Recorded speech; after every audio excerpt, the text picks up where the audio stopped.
Temaro, Winning sick canal, no?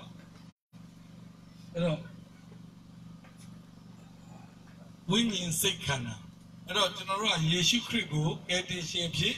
let Kala be so the name, the no winning the pan no tire, though, Quipilla. Winning no tire a chamber, Babia Milo no tire, let's win. The king, Luke, and let's set to a night, or make the higher Sure, abide the coup, and let the winner. No? Lutia the Kua, Payap Yola Zaga, Payap Popia Jine Yago,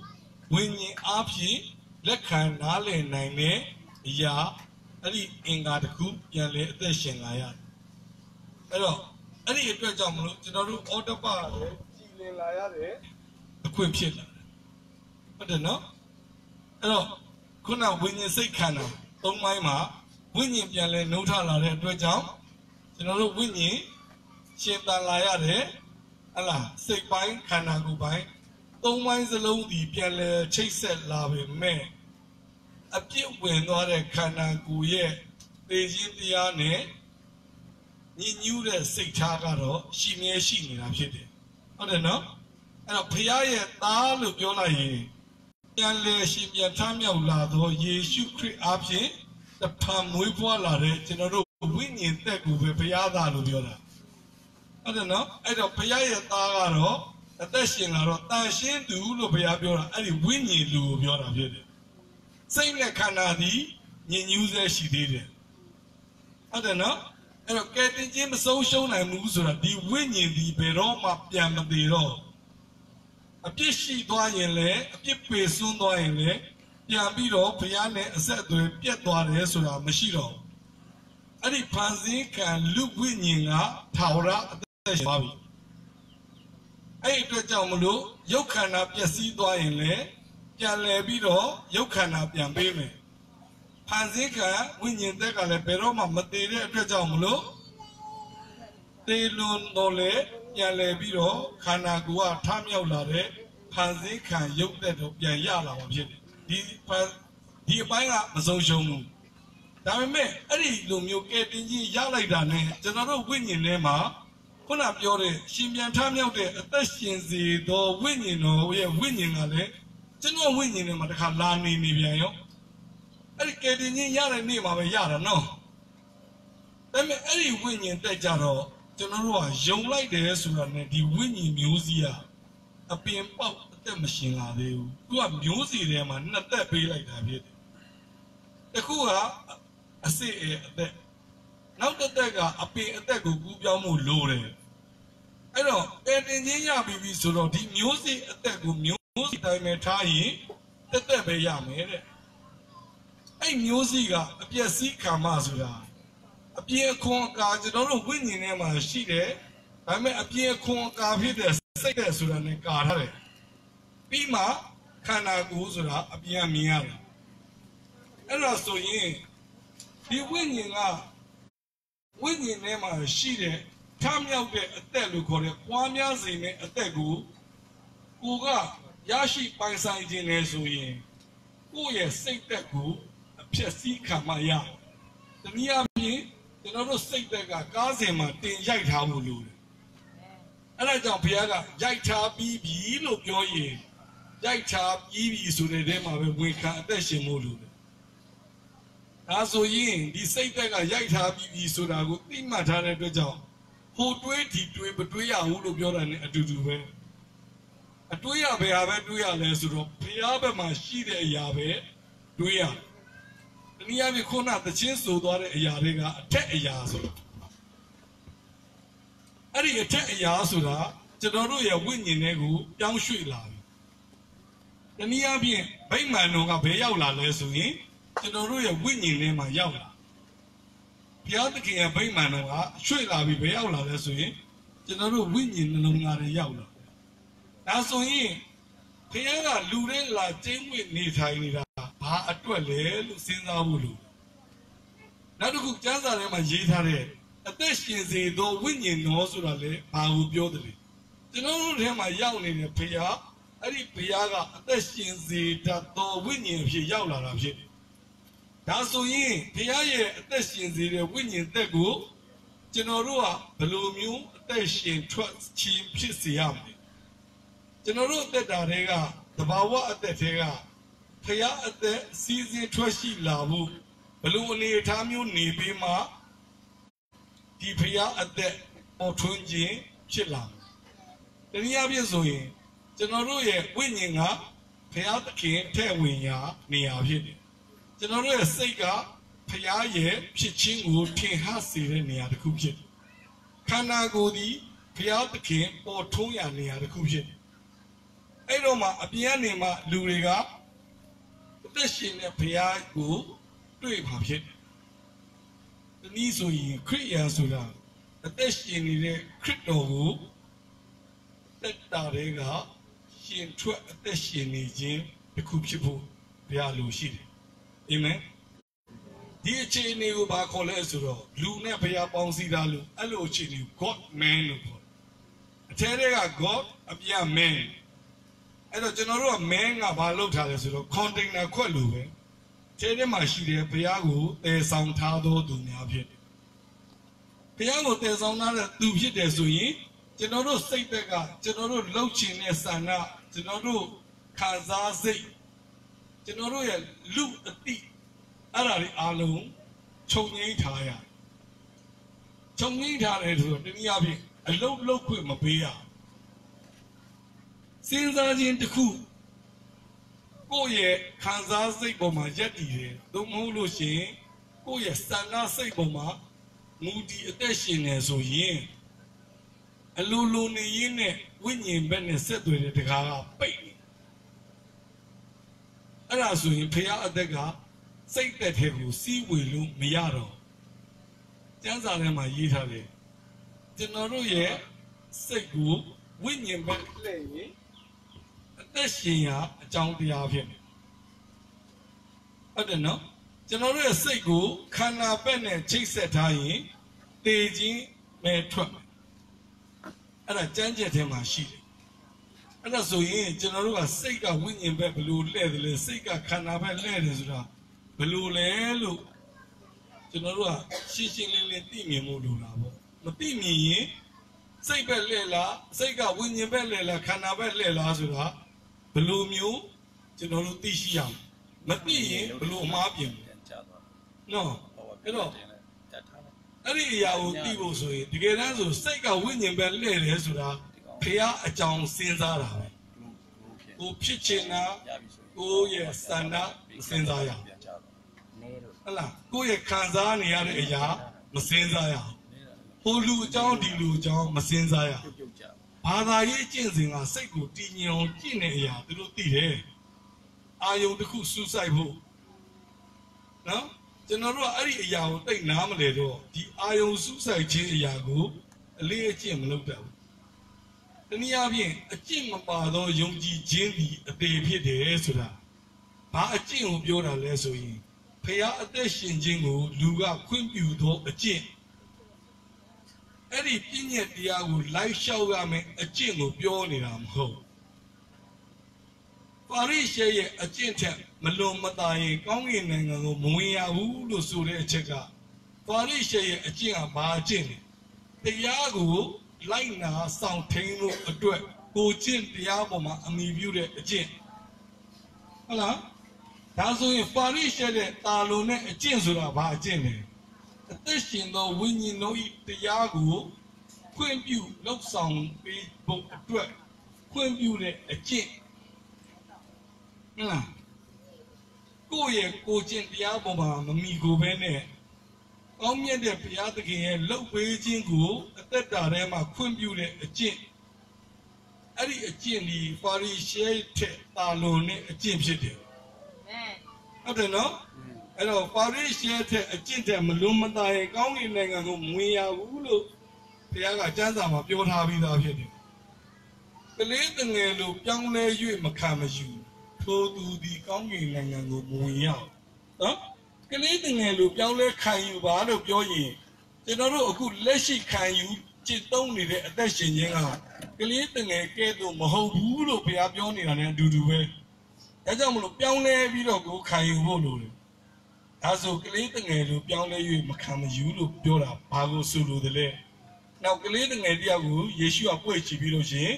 ကောင်းကင်နိုင်ငံသည်ထိုသူတို့ရဲ့နိုင်ငံဖြစ်တယ်လို့ညွှန်ပြတယ်နော်အဲ့ဒါဆိုရင်ကျွန်တော်တို့ကပြန်ပြီးတော့ဘုရားမေးရမှာပေါ့ကလေးတငယ်လိုပြောင်းလဲ၍ခံယူပါဆိုတာဘာလဲဒီနည်းအားဖြင့်သွန်သင်ဆုံးမခြင်းကိုခံယူနိုင်သောနှလုံးသားအဖြစ်ပြောင်းလဲဖို့ကိုသားသမီးကိုကြည့်လေကလေးငယ်ငယ်လေးသူ့ဘာယုံတတ်သူဘာမှမသိဘူးသူသိတာတစ်ခုနှစ်ခုပဲရှိတယ်ဘာရှိလဲဆိုရင်သူ့အဖေရှိရင်သူစားရေးတောက်ရေးနေရေးထိုင်ရေးပူစရာမလိုဟုတ်လားသူ့အဖေရှိရင်သူလုံခြုံနေသူအေးချမ်းသာရသူဒါပဲသိမလားအဲ့တော့ကျွန်တော်တို့ကလည်းဘုရားကိုအားကိုးတယ်ဆိုရင်အဲ့ဒီအသက်ရှင်တဲ့ဘုရားကိုနဲ့အတူရှိတယ်လို့ယုံကြည်ရင်ဟုတ်လားကျွန်တော်တို့ဘယ်ဟာမရှိမှဘယ်ဟာရှိမှဘယ်ဟာမရှိရင်အစိုးရင်ရတယ်ဒါမျိုးတွေပူပင်မို့လို့လားမလို့ရဘူးကိုယ့်အဖေအားလုံးတတ်နိုင်တယ်ဆိုတဲ့အပေါ်မှာရိုးရိုးလေးနဲ့စိတ်ချယုံကြည်တဲ့စိတ်ထားရှိဖို့လိုတယ်ကိုယ့်ရဲ့အသက်တာတစ်ခုလုံးကိုကိုယ့်အဖေဖြစ်တဲ့ဘုရားကအားလုံးတာဝန်ယူထားမယ်ဆိုတဲ့စိတ်ချမှုမျိုးဘုရားပေါ်မှာလုံးလုံးယုံကြည်ဖို့လိုအခြေအနေပေါ်မှာမူတည်ပြီးတော့မှယုံနဲ့ယုံကြည်ခြင်းမျိုးမရှိရဘူးပြီးရင်လည်းဘုရားဆိုတော့လှုပ်မှလှုပ်ပေးပါမလားမသိဘူးငါဆူတောင်းတာရမှရပါမလားမသိဘူးလို့ဒိုလောတန်တရားစိတ်ရှိတဲ့ယုံကြည်ခြင်းမျိုးဘုရားမကြိုက်ဟုတ်တယ်နော်အဲ့တော့ကလေးတငယ်လိုပဲယုံကြည်တာဘုရားကြိုက်အဲ့ကလေးတငယ်တွေကဘာမှကွယ်ဝတ်ထားခြင်းမရှိဘူးဟန်ဆောင်ထားခြင်းမရှိဘူးသူ့မှာအရှိကိုအရှိအတိုင်းစကားပြောတယ်သူ့အဖေနဲ့ဟုတ်တယ်နော်အဲ့လိုအသက်တာမျိုးပဲဘုရားလိုချင်တယ်ဗဇက်ကပြောတာတစ်မျိုးခံယူတဲ့စိတ်ထားကတစ်မျိုးအဲ့လိုမျိုးနှစ်တန်ထွက်တဲ့အတန်နဲ့ဘုရားစီချင်းကပ်ရင်ဘုရားအဲ့လိုစကားမပြောဘူးနော်အဲ့တော့ဘယ်လိုမျိုးချိန်နေလဲဆိုတော့တဲတော်နာရောက်လာရင်ပူပူမြင်လာရမယ်အဲ့ကျွန်တော်တို့ဒီမှာချိန်နေတစ်ခုရှိတယ်ကြာဆင်းသွားတဲ့လူကပြန်လဲနှိုးထတော့ဝိညာဉ်အသက်ရှင်သွားတယ်တန်ရှင်းသူဖြစ်တယ်ဒီမှာလူဟောင်းရှိသေးတယ်ဟုတ်တယ်နော်စိတ်နဲ့ခန္ဓာကိုယ်ကလူဟောင်းအသက်ရှင်နေလုံးရှိသေးတယ်ဒီခန္ဓာကိုယ်ကဘာနဲ့အသက်ရှင်လဲဆိုရင်သူကစိတ်နဲ့နေပဲအသက်ရှင်တဲ့လူဖြစ်တယ်ဟုတ်တယ်နော်ဝိညာဉ်တော့ရှိတယ်ဒါပေမဲ့ဝိညာဉ်တက်နဲ့မရှင်တတ်သေးဘူးဒါကဲတင်ကြီးရပြီးကစားအစချင်းမွေးဖွားကစား born again လူတယောက်ဖြစ်တယ်အဲ့တော့ born again လူတယောက်ကငါ born again ဖြစ်တယ်ဆိုပြီးတော့မှဆောင်ကြွားထောင်လုပ်ရင်ဒီကဒိုင်ပါဝစ်တဲ့အဆင့်မရှိသေးတာမဟုတ်လားဒီနေ့မွေးလို့ဥဝဲဆိုထွက်လာတယ်ယုံလိုက်တယ်မနေ့ပြန်တန်းပြီးအမွေခံလို့ရမလားမရဘူးဒီသဘောပဲဒီနေ့မှမွေးလာတဲ့ဝိညာဉ်မွေးမွားခြင်းခံရတော့မွေးဖွားခြင်းအဖြစ်အမွေခံထိုက်တော့တာစဖြစ်တာပဲရှိသေးတာ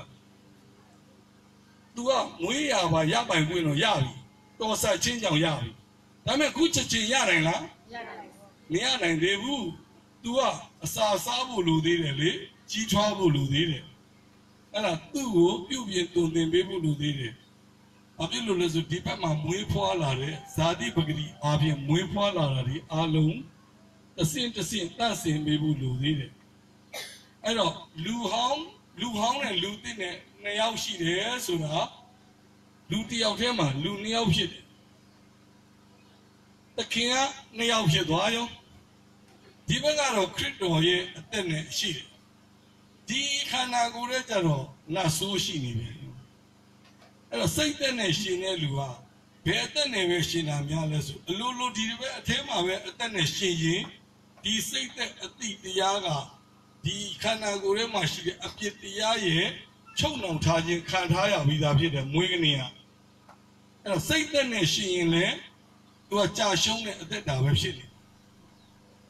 ခန္ဓာကိုယ်ရဲ့အလိုအတိုင်းအသက်ရှင်နေရင်ပိုဆိုးတဲ့အသက်တာဖြစ်ရင်နှစ်ခုစလုံးဘယ်မှမကောင်းဟုတ်တယ်နော်အဲ့တော့ဒီလူဟောင်းနဲ့အသက်ရှင်မယ်ဆိုရင်ဘုရားရဲ့အမွေသူခံလို့မရစိတ်ဆိုတာလူရဲ့အသက် အဲ့ဒီစိတ်သက်ကကျွန်တော်တို့ရဲ့ခန္ဓာအသက်နဲ့လိုချင်တဲ့အရာအတိုင်းအသက်ရှင်လို့ရှိရင်တော့ဒီဘက်မှာရှိတဲ့ဘုရားအသက်နဲ့ကြွယ်ဝတဲ့ဘုရားအသက်နဲ့ဖြစ်ရင်ဆုံးရှုံးမှာဖြစ်တယ်ကိုယ်အသက်ကိုကိုရှင်ရင်လို့ရှင်လို့ချစ်နေရင်ဒီမှာရှိတဲ့အသက်ဆုံးရှုံးမယ်အဲ့ဒါနော်အဲ့တော့ကိုယ့်ရဲ့စိတ်သက်နဲ့ခန္ဓာသက်ကိုယုံမုန်းလို့ရှိရင်တော့ဒီခရစ်တော်ထဲမှာရှိတဲ့ဘုရားရဲ့အသက်အားဖြင့်ဒီရုပ်ခန္ဓာရှင်ရင်သူကသူ့ရဲ့ဒီထဲမှာဘုရားအသက်စီးဝင်ခြင်းကြောင့်ဒီထဲမှာဘာဖြစ်လာလဲဆိုတော့ဘုရားတဘာဝနဲ့ရှိပြီးတော့ဖြစ်တည်လာတဲ့လူတစ်ယောက်ဖြစ်လာနေချင်းညာချင်းဖြစ်နိုင်မလားမဖြစ်နိုင်အဲ့ဒါကတဖြည်းဖြည်းချင်းမှန်မှန်လေးနဲ့အမြဲတမ်းစီစက်မပြတ်ဒီဘက်ကဘုရားကပေးနေတယ်သူ့ရည်ချင်းကိုအဲ့ဒါဘုရားရဲ့အသက်ရှင်နေတဲ့ဘုရားမှာရှိတဲ့ဖြစ်ရင်အားလုံးအစွမ်းဒီအရာအားလုံးကိုအမြဲတမ်းဖြည်းဖြည်းမှန်မှန်စီစက်မပြတ်နေတိုင်းနိုင်တိုင်းပြီးနေတိုင်းဒီဘက်ကဖြစ်ပေးနေတဲ့အရာကိုအသက်ရှင်စေသောဝိညာဉ်တော်ဤတရားလို့ခေါ်တယ်တရားဆိုတာအလိုလိုနေရင်းနဲ့သူ့အလုပ်သူလုပ်အဲ့တော့ဒီထဲကအပြစ်တရားဆိုတာအလိုလိုနေရင်အပြစ်ကိုထုတ်လုပ်တယ်အပြစ်တရားအပြစ်မှာရှိတဲ့ကျမ်းစာဆိုတဲ့ပြည့်ညက်တရားကဘာလုပ်ထားလဲစာအုပ်ပိတ်ထားလဲဒီအတိုင်းပဲဒီ standard နဲ့ပဲတောင်းဆိုနေတာဖွင့်ဖတ်ရင်လည်းဒီအတိုင်းပဲတောင်းဆိုနေတာစာအုပ်ကိုတနည်းထားလဲဒီအတိုင်းတောင်းဆိုနေတာပြောင်းလဲလားမပြောင်းလဲဘူးနားလည်စေဖို့ဆိုရင်မြေဆွဲအားကသဘာဝတရားတွေကတရားတစ်ခုဖြစ်တယ်တတိထားလဲဒီအတိုင်းဆွဲတယ်တတိမထားမိလို့အိတ်နေလဲဒီအတိုင်းဆွဲတယ်တဏှာကိုသွားလဲဒီအတိုင်းဆွဲတယ်ဟုတ်လားသူလုံးဝမဲ့အလုပ်သူအမြဲတမ်းစဉ်ဆက်မပြတ်လုပ်နေတာကိုတရားလို့ခေါ်တယ်ဟုတ်လားအဲ့တော့မှလူထဲမှာလည်းအတိတရားရှိတယ်အတိထဲမှာလည်းသူ့အလိုလိုနေနေအတိတရားတစ်ခုရှိတယ်ဘာလဲဆိုတော့အပြင်းညစ်ပြီးစဉ်းစားစရာမလိုကောင်းတယ်မကောင်းဘူးဆိုတာတွင်းနေ့ကစိတ်ထားထဲမှာသူသိတယ်သူညစ်ပတ်တဲ့ဉာဏ်ရှိရင်လည်းသိတယ်စကနေကသူကြံစီပြီးညစ်ပတ်ဖို့ကြံစီနေလည်းသူသိတယ်မသိတာမဟုတ်ဘူးသိပြီးတော့သူ့ကိုယ်သူခွင့်ပြုပြီးတော့ exercise လုပ်နေတာအလေးအကျင့်လုပ်နေတော့သူကမကောင်းတဲ့လူတစ်ယောက်ဖြစ်တယ်ဟုတ်လားအဲ့တော့ဒီထဲမှာလည်းအပြစ်တရားရှိတယ်ဒီမှာလည်းအတိတရားရှိတယ်ဒီထဲမှာဘုရားရဲ့ဖြစ်ပေးနေတယ်နောက်ထပ်ဖြစ်ပေးနေတယ်အသက်ရှင်စေတဲ့ဝိညာဉ်တော်ရဲ့တရားတစ်ပါးရှိတယ်အပြင်မှာကျတော့ပြည့်ညက်တရားတစ်ပါးရှိတယ်ဟုတ်တယ်နော်အဲ့တော့အဲ့ဒါဆိုရင်ကျွန်တော်တို့ကအခုဒီဆက်သွယ်လို့ပြန်ရတဲ့လမ်းကြောင်းပွင့်သွားပြီဆက်သွယ်လို့ရသွားပြီအဲ့ဒီအရာကိုကားတိုင်းမှာဖြစ်ခဲ့တဲ့ဟာကိုယုံကြည်တယ်ဆိုပြီးတော့ဒီအတိုင်းဒီအခြေအနေတိုင်းရက်နေရင်ဒီထဲမှာရှိတဲ့အသက်ရနိုင်မလားအဲ့ဒါကြောင့်မလို့အဲ့ဒီဘက်ကနေပြီးတော့မှဒီဘက်ကနှစ်ပိုင်းဖြစ်တဲ့စိတ်နဲ့ခန္ဓာကိုယ်ရဲ့လွတ်မြောက်ခြင်းတွေကနေကယ်တင်ပေးဖို့လိုသေးတယ်ဟုတ်လားလောကထဲမှာဖြစ်ပျက်နေတဲ့အရာတွေကနေမှသူ့ရဲ့ခံစားစိတ်ပိုင်းဆိုင်ရာအားလုံးကိုလွတ်မြောက်ဖို့လုပ်ပေးဖို့ကယ်ဖို့မလိုဘူးလားလိုတယ်ဒီကဲတော့ဒီဘက်ကစိတ်သက်ကတရားကိုကြည့်ပြီးတော့မှစိတ်ချမ်းသာအောင်သူဖြည့်ရင်သူကခဏပဲစိတ်ဖြည့်လို့ရမဟုတ်လားသိတယ်သူကသိတော့သိတယ်တရားနဲ့ဖြည့်ပါဆိုတာမသိဘူးလားသိတယ်ဘေးကလူကလည်းဘာလာပြောလဲတရားနဲ့ဖြည့်ဖို့လာပြောတယ်ခံရတဲ့ကာယကံကြီးဖြည့်နိုင်လားသူပြောလို့သာခေါင်းတင်းချင်းကြီးဖြစ်တယ်သူပြောသူလည်းပြန်သွားတော့တအားငိုနေတာမဟုတ်လားဘာလို့လဲတရားနဲ့ဖြည့်ပါတရားနဲ့ဖြည့်ပါတဲ့တရားနဲ့ဖြည့်ပါတယ်ပြောတယ်ငိုတာတိတ်လားမတိတ်ဘူးထိန်းလို့မရပါဘူးမဟုတ်လားအတိတရားကတော့ချုပ်သိမ်းထားတယ်ဟုတ်လားဒါပေမဲ့အဲ့ဒီခံစားစိတ်ကရက်သွားလို့ရအတိတရားကမရှိဘူးလားရှိတယ်သူ့ရဲ့စန္ဒကလည်းသိပြီးတော့မှဒီမှာရက်သွားစေဖို့တော့ဟိုဖြစ်တယ်ဒီကနေ့သူပါပြန်တွေးလဲဆိုရင်အပြင်မှာရှိတဲ့ဝမ်းနည်းစရာကိုသူပြန်တွေးနေတော့တရားကိုတော့သိတယ်သူခံစားတဲ့စိတ်ကဖြေလို့ရလားငြိမ်သက်ခြင်းရှိနိုင်မလားလောကီသားတွေကတော့ငြိမ်သက်ခြင်းလာမပေးဘူးလားသွားပြီးတော့သူတို့ဟလာတရားနဲ့ဖြေဖို့လာပေးတယ်သူကတရားပဲပေးတာလေသူမပေးခင်ကလည်းကျွန်တော်အတိတရားထဲမှာဒီဥစ္စာသိတာပဲရလား ရလဲခဏပါပဲဟလားစဉ်းစားမိတယ်ဘာပြန်ဖြစ်လာလဲဟလားသူဘာနဲ့ရှင်လဲဆိုစိတ်သက်နဲ့ရှင်တယ်လေစိတ်သက်နဲ့ရှင်တော့အတွေးကဘာပြန်တွေးလဲဆိုတော့ခံစားစိတ်နဲ့စိတ်သက်ဒီနှစ်ခုပဲလှုပ်နေတာလှုပ်တော့ဘာဖြစ်လဲဒီခံစားစိတ်အကြောင်းပဲသူတွေးနေရင်သူစိတ်ချမ်းသာမလားစိတ်မချမ်းသာဒီမှာပြုံးပျော်နေနိုင်မှာအဲ့တော့ဒီဖြည်းစည်းချင်းကနေသူလွတ်အောင်သူ့ကိုယ်သူလှုပ်လို့ရမလားမရအဲ့ဒါကယ်ဖို့လိုတယ်လို့ကိုတိမှအဲ့ဒါနောက်တစ်ပိုင်းကယ်ဖို့လိုတယ်အဲ့ကယ်တင်ကြီးကြရင်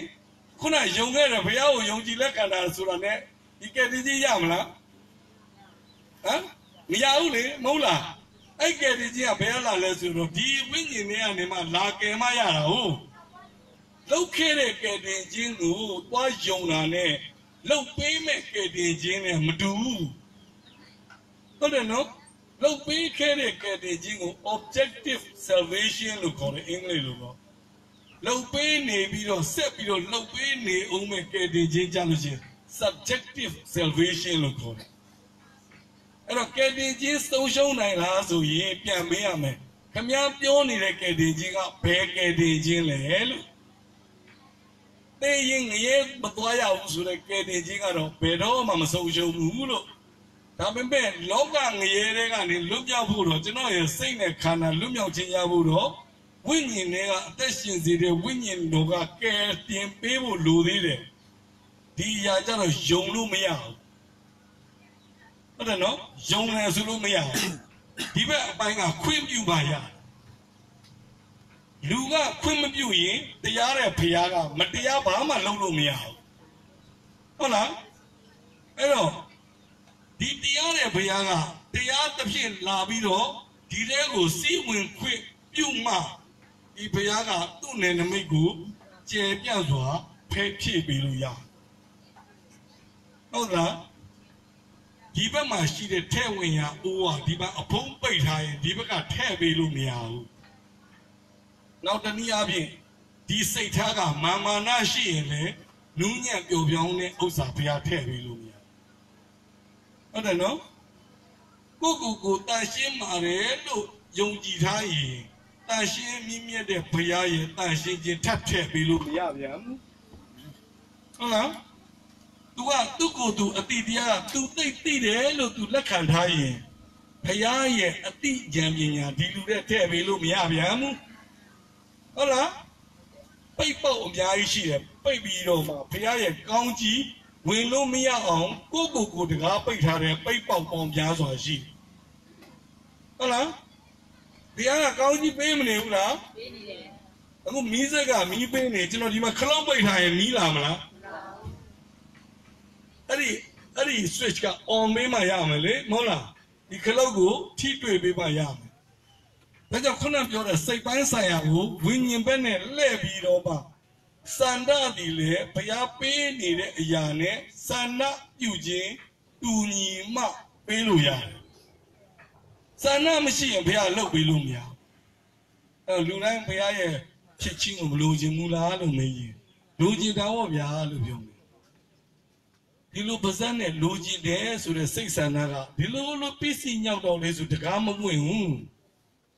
ဟုတ်လားအဲ့ဒီဆန္ဒရဲ့ပြင်းပြခြင်းဒီဂရီတစ်ခုကတက်လာဖို့လိုတယ်ဟုတ်လားအဲ့ဒီအချိန်ကြတော့မှဘာနဲ့တူလဲဆိုရေမြေကြီးအောက်ကိုရေတူးရင်ရေထွက်တယ်လို့ပြောမယ်ဟုတ်တယ်သူပြောတဲ့အတိုင်းတရားကတော့ပြောလိုက်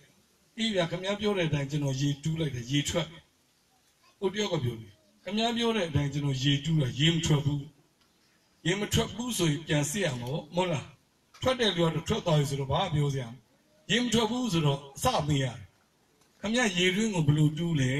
ပြတွေးတူးတာလားအဝီစီလိုပိုက်ချတာကျွန်တော်ပိုက်ချတယ်ဆိုခင်ဗျဘယ်နှပေတူးလဲကျွန်တော်3ပေတူးတယ်ပိုက်မြကြီးတဲ့3ပေဝင်ရေထွက်မလားအတက်ကလည်းပြောတယ်သူပြောသလိုပဲငါတူးတာတဲ့မင်းဘယ်နှပေတူးငါ6ပေတဲ့ထွက်မလားအဲ့ဒါရေကျော်ပေ20မှာရှိတယ်ဆိုအနည်းဆုံး20လောက်တော့တူးရမှာလေဟုတ်လားအကျမ်းကြီးကတော့စိတ်ကိုဝိညာဉ်မဲ့လဲရင်တော့ဒီဥစ္စာကရတယ်လို့ပြောပေမဲ့မတိတတိထားရင်မီးမလင်းဘူးဒီနားပဲပြီးပွင့်အောင်မမီးမလင်းဘူးလေ မြင်ဝါရတို့တို့ကြည့်လိုက်ဟဲ့လားထိထိပြီးမိရောက်တဲ့အဆင့်လောက်အားလောက်တော့ရှိရမှာဟောဟဲ့လားဘုရားပေးခြင်းနေတယ်ဆိုတော့မြင်ပြီးတော့လိုချင်တယ်ဆိုတဲ့စိတ်ဆန္ဒကအခြေအနေတစ်ခုအထိတော့မြင့်တက်လာဖို့လိုတာပေါ့နော်အဲ့ဒီအရာကိုရှိပြီဆိုရင်ပေးခြင်းနေတဲ့ဘုရားကပေးကိုပေးမှဒီမှာစပြီးစီးစင်းလာတနည်းအားဖြင့်ပြောရင်ကိုယ့်ရဲ့ချိန်ခွက်ပမာဏဘယ်လောက်ရှိတယ်လဲတနည်းအားဖြင့်ဆိုရင်လည်းဒီတကားပေါက်ဒီဘယ်လောက်ဖွင့်ပေးတယ်လဲ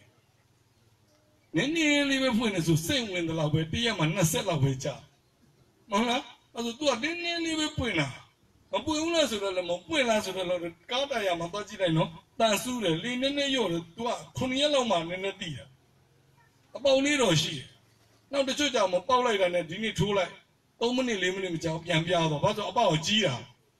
နော်ဒီအတိုင်းပဲဒီမှာဖွင့်ပေးတဲ့အပေါက်ကဒီဆန္ဒနဲ့ဆက်ဆက်ဆန္ဒဘယ်လောက်ရှိလဲပုံမှာမူတည်ပြီးတော့မှဘုရားပေးရတာဖြစ်တယ်အဲ့တော့မှဒီတဲ့စီးဝင်လာတဲ့ပမာဏအတိုင်းသူကပြန်လဲစီးထွက်သွားမှသူထဲမှာအမြဲတမ်းတန့်စင်ခြင်းရဟုတ်တယ်နော်အဲ့တော့ဒီတဲ့ကဟောင်းတဲ့အရာထွက်သွားပြီးတော့အတိတ်သောရေဝင်လာဖို့ဆိုတာသူအစင်စက်မပြတ်ထဲ့နေမှာဟောင်းတဲ့အနေတွေအဖတ်တွေပြောင်းသွားတယ်ဟုတ်တယ်နော်အဲ့တော့ဒီရေတွေကနေပြီးမှရှိတဲ့အနေအဖတ်ကိုထွက်သွားစေဖို့အတွက်အမောင်တကူနဲ့တေခြင်းဖြစ်စေနေတဲ့ညင်ညူးတဲ့အရာကဒီဘက်ကတန့်စီနေတဲ့အသက်ရေအမြဲဖြစ်ပြီးနေရင်ဒီနေ့ဒီအရာကဘာဖြစ်သွားလဲကောင်းတဲ့ရေအသစ်နဲ့လဲလှယ်ပြီးတော့အစားထိုးဝင်ရောက်လာတာဖြစ်တယ်အာမင်ဒါကြောင့်လူမြည်ဒီကားဆိုတာဒီဘက်ကစိတ်သက်နော်လူမြည်ဒီကားခရစ်တော်၌ရှိရင်ခရစ်တော်ဒီမှာရှိတာဒါကကျွန်တော်တို့ယခုလက်ရှိအခြေအနေလူမြည်ဒီကားခရစ်တော်၌ရှိနေဟောင်းတဲ့အရာတွေပြောင်းသွားပြီးတော့အတိတ်သောတရားဖြစ်လာအဲ့တော့ဒီနှစ်ခုကတဖြည်းဖြည်းချင်းနဲ့တထက်တည်းဖြစ်လာရင်ဒီခန္ဓာကိုယ်ကဒီတစ်ခုရဲ့ကျွံပြန်မဖြစ်သွားဘူးလားဟုတ်လားဒီသူခိုင်းစေတဲ့အတိုင်းပဲသူသွားရတော့မှလေအရင်တော့ဒီတရားကသူ့ကိုအုပ်ဆိုးထားတယ်နောက်အခုကျတော့ဒီမှာရှိတဲ့အသက်ရှင်စေတဲ့ဝိညာဉ်တော်ရဲ့တရားက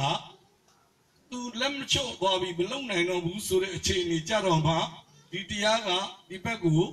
အုပ်ဆိုးလာဒီအုပ်ဆိုးခြင်းအသက်တာဘုရားရဲ့အုပ်ဆိုးခြင်းအသက်တာရှိတဲ့လူသည်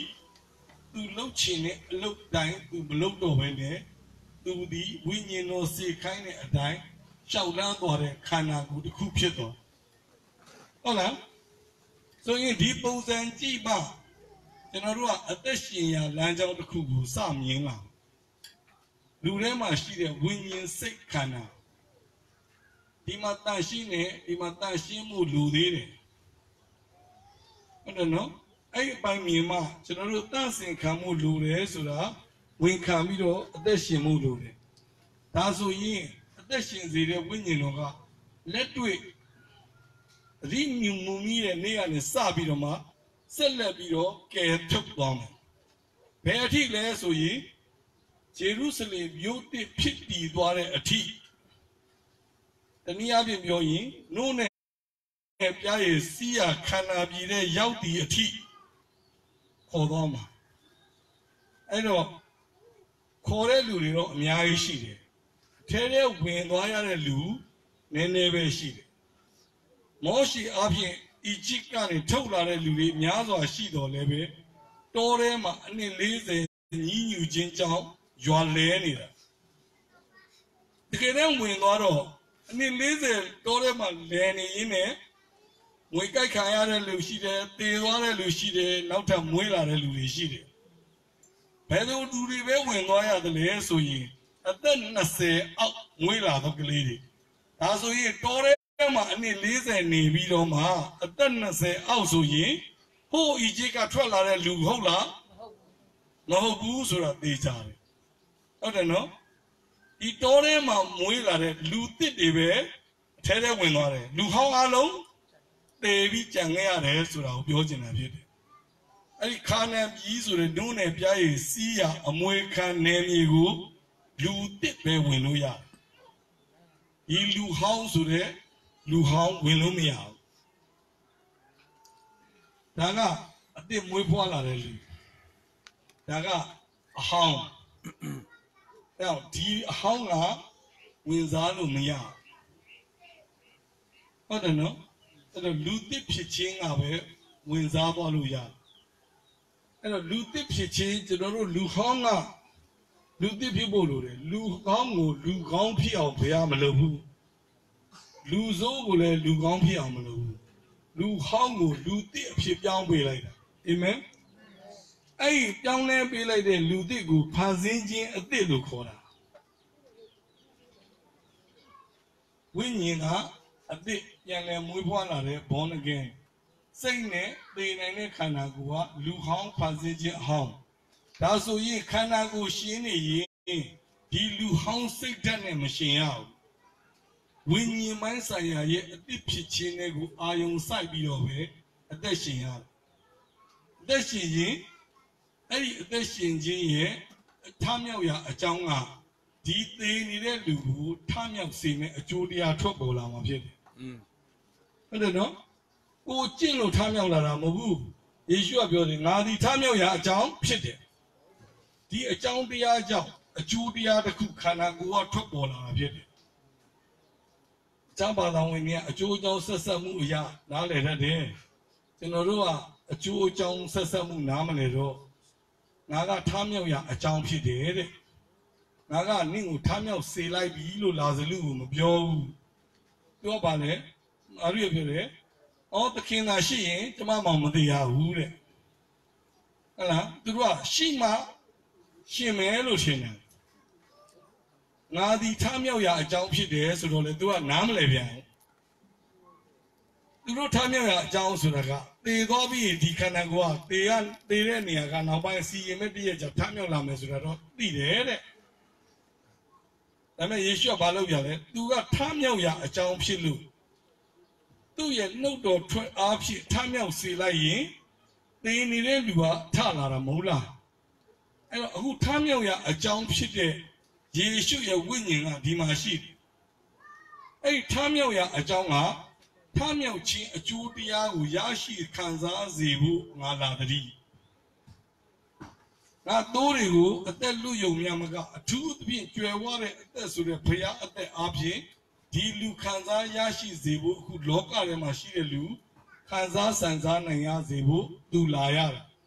သူလာတာကြမ်းဟောင်းကိုပြစ်ပယ်ဖို့လာတာမဟုတ်ဘူးလူတွေကျမ်းစာနဲ့အညီလိုက်မလျှောက်နိုင်တဲ့ဒီလူကိုကျမ်းစာနဲ့ပြည့်စုံစွာလိုက်လျှောက်နိုင်ပြီးတော့မှဘုရားရဲ့အမွေခံသားသမီးတွေအစစ်အမှန်ဖြစ်လာစေဖို့တမန်တရားဆိုတဲ့စစ်မှန်သောဘုရားကသူခေါ်ဆောင်တော်မှာဖြစ်တယ်အာမင်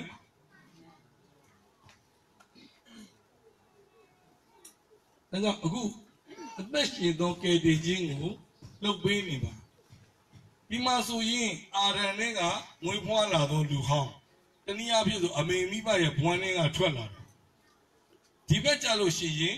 ယေရှုခရစ်ရဲ့ရှင်ပြန်ထမြောက်ခြင်းတွေကထွက်လာတဲ့လူကတစ်ခါပဲမွေးရင်နှစ်ခါသေရမယ်နှစ်ခါသေတယ်ဆိုတာအခုရုပ်ခန္ဓာသေမယ်နောက်မှာထာဝရအတွက်စီရင်ခြင်းတစ်ခါခံရအောင်မယ်နှစ်ခါမွေးရင်တစ်ခါပဲသေရမယ်ဆိုတာဒီလိုမျိုးဝိညာဉ်အပြင်တစ်ချိန်မွေးမယ်အမိဝမ်းနဲ့ကမွေးရုံအပြင်နောက်ထပ်တစ်ခါဝိညာဉ်အပြင်တစ်ဖန်မွေးဖွားလာရင်သူကဒုတိယမွေးခြင်းခံတော်သူလို့ခေါ်တယ်ဒုတိယမွေးခြင်းတစ်ခါထပ်ခံရတဲ့သူဖြစ်တယ်ဆိုတနည်းအားဖြင့်ယေရှုကိုကယ်တင်ရှင်အဖြစ်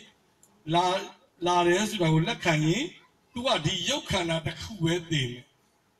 တရားစီရင်ခြင်းငရဲကလွတ်တယ်လို့ပြောတာထာဝရငရဲကလွတ်တယ်ထာဝရစီရင်ခြင်းကလွတ်တယ်အဲ့တော့နှစ်ခါမွေးရင်တစ်ခါပဲသေရတယ်ဒါဆိုဒီရုပ်တက်ကသေကိုသေမယ်လို့ပြောတာမဟုတ်ဘူးဒီရုပ်တက်ကမသေးရင်လည်းယူသွားလို့မရဘူးဒီခန္ဓာကိုယ်ကအပြစ်ကိုဆိုတော့ဒီခန္ဓာကိုယ်ကိုပြောင်းလဲပြစ်ပြီးမှကိုဝင်စားပေးလို့ရတယ်ဟုတ်တယ်နော်အဲ့တော့ဒီတပုံရှိတယ်အဲ့တော့ဝိညာဉ်ဆိုတဲ့နှလုံးသားတစ်ထဲမှာငွေဖွားခြင်းအသစ်ဖြစ်လာတော့စိတ်ကနှစ်ခွဖြစ်သွားတယ်သခင်နှစ်ဦးစလုံးကပိုင်ခြင်းတယ်ဟုတ်လားဒီမှာနော်ဒါမြင်စေဖို့ပုံလေးပြတယ်ဒီဘက်ကဝိညာဉ်နှလုံးသားဖြစ်တော့ ဝိညာဉ်ထဲမှာတော့ဘုရားရဲ့အသက်ရှင်စေတဲ့ဝိညာဉ်တော်ရဲ့လှုပ်ရှားခြင်းကြောင့်တနည်းအားဖြင့် anointing spirit ကြောင့်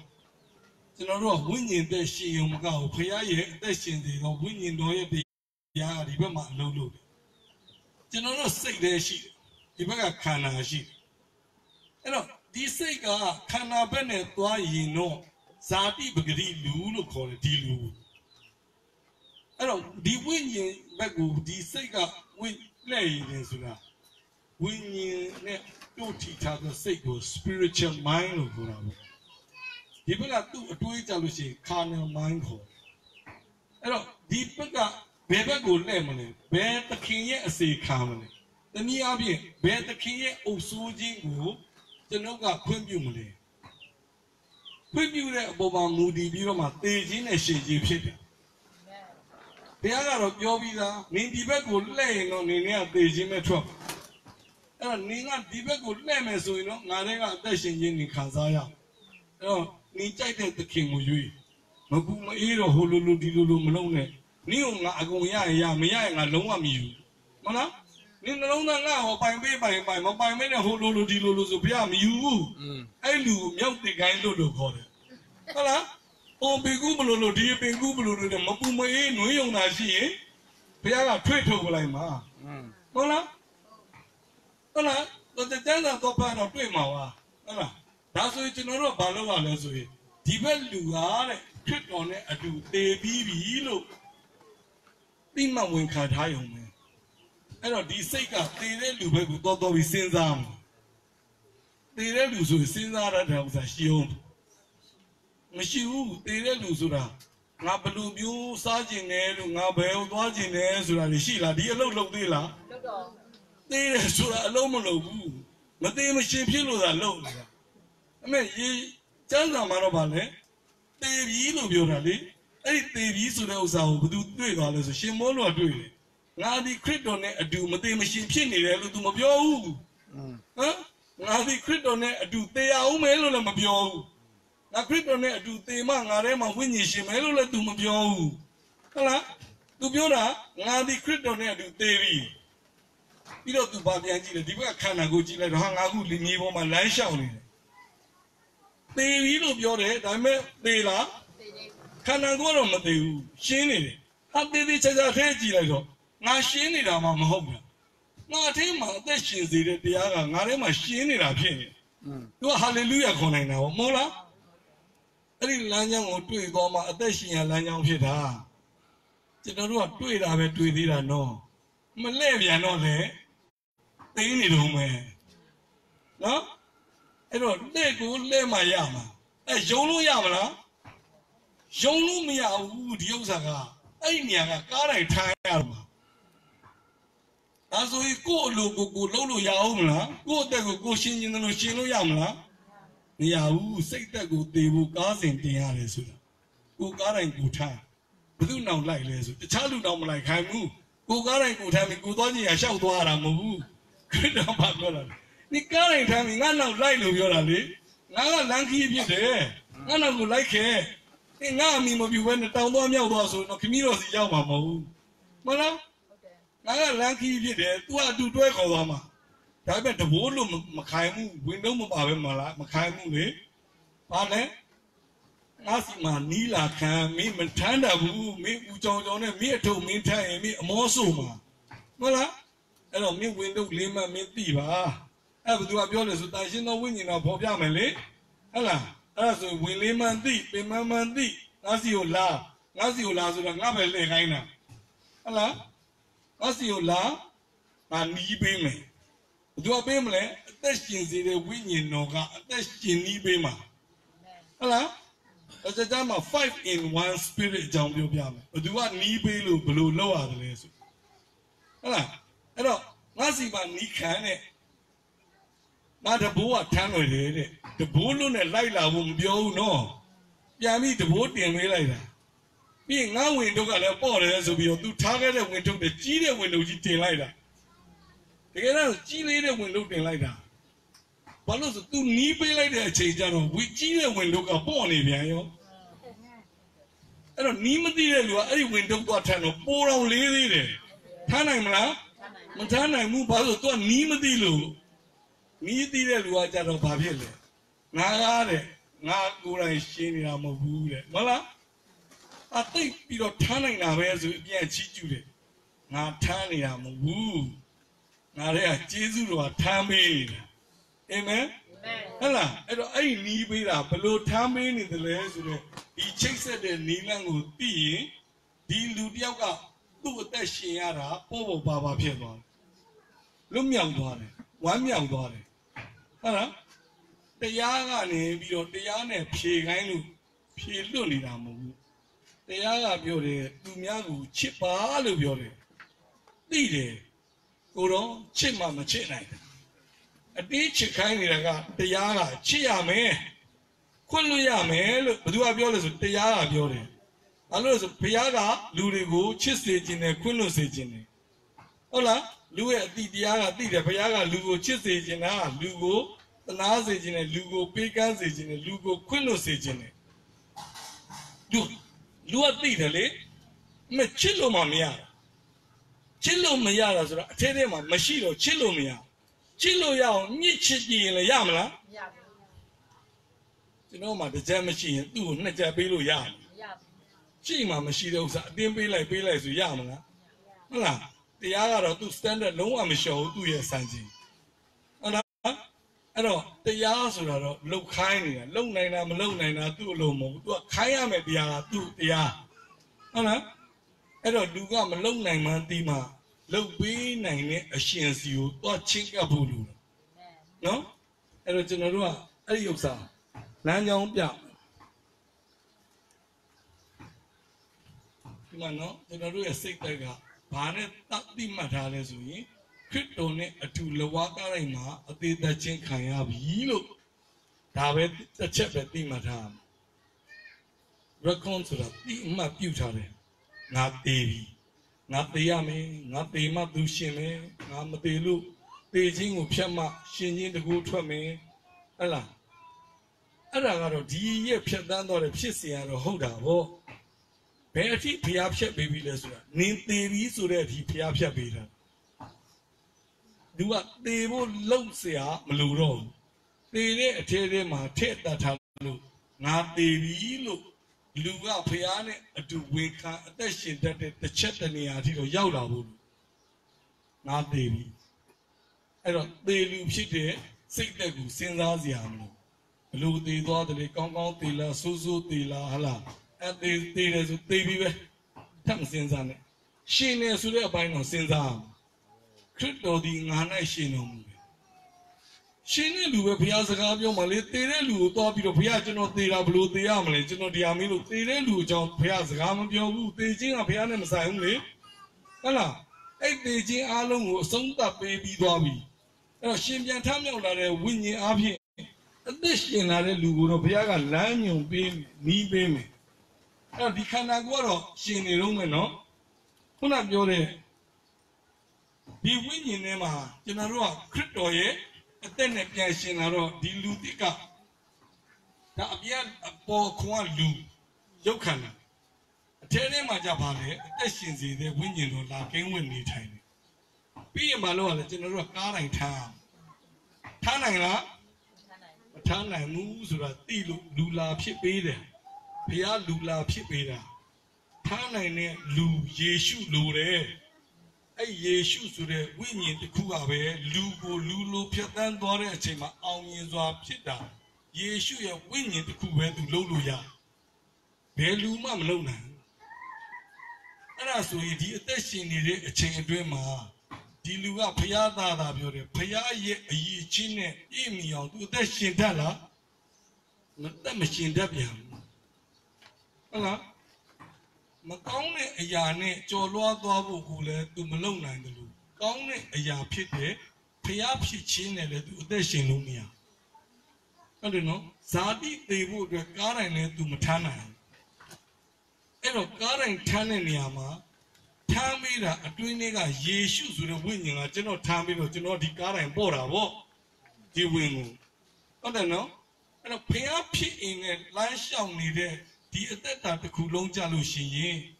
လူလည်းဖြစ်ဖျားလည်းဖြစ်တဲ့ဝိညာဉ်ထဲမှာရှိတဲ့ဖျားနဲ့ရုပ်သက်ရှိတဲ့လူကကိုယ်နဲ့အဖြစ်နဲ့အသက်ရှင်နေအသက်တာယေရှု33နှစ်ခွဲဖျားအသက်နဲ့ရှင်နေအသက်တာတွေကိုရောက်နေရင်ဖြတ်တန်းသွားတဲ့အခြေအနေထဲမှာကျွန်တော်တို့မှာတိုက်ခိုက်ခြင်းမရှိဘူးလားစုံစမ်းနှောက်ယှက်ခြင်းမရှိဘူးလားဖယ်ပေးပါဆိုရင်ဖျားမဖယ်ပေးဘူးခန္ဓာရည်ရှိသောစုံစမ်းနှောက်ယှက်ခြင်းကိုအမြဲတမ်းခွင့်ပြုနေမှာဖြစ်တယ်ဒီဟာကိုခွင့်မပြုရင်ထမြောက်เสียအကြောင်းမဖြစ်ဘူးလေမဟုတ်လားအဲ့တော့ကျမမုံရင်ဖះကအလုံးလက်မဲ့ဖြစ်မှာဒါကြောင့် तू လှုပ်လို့ရဖို့ဒီအရာတွေခွင့်ပြုထားတာအဲ့တော့ရှင်ပြန်ထမြောက်တဲ့အသက်ဆိုတာလေဒီလာတိုက်ခိုက်တဲ့အရာရဲ့သေခြင်းကိုအောင်မြင်တဲ့အသက်ပေါ့မဟုတ်လားအဲ့ဒီသေခြင်းကိုအောင်မြင်သွားတာအဲ့ဒီယေရှုခရစ်ဤထမြောက်သောဝိညာဉ်ကကူပေးနေတာဒီအထိကျွန်တော်လုပ်တာဘာတစ်ခုရှိလဲဘာမှမရှိဘူးအထဲထဲမှာအသက်ရှင်နေဘုရားကပဲအပြင်မှာရုပ်ခန္ဓာရှင်နေတဲ့လူအထဲကနေလှုပ်ပေးနေတာအောင်မြင်သွားရောအောင်မြင်သွားရင် overcomer ဆိုတာအောင်မြင်သောသူတယောက်အဖြစ်တဲ့အခြေအနေတစ်ခုကို तू အောင်မြင်ရင်ဘုရားကသူ့ကိုအောင်မြင်သောသူလို့ခမည်းတော်ဘုရားကသူ့ကိုအတိအမှတ်ပြုလိုက်တနည်းအားဖြင့်ဆိုပန်းဝင်သွားလို့ရွှေတစိမ့်ပေးလိုက်ဘုရားဖြစ်ရင်တစ်ခုလူထဲမှာတိုးလာဘုရားဖြစ်ရင်များများတိုးစီဖို့အတွက်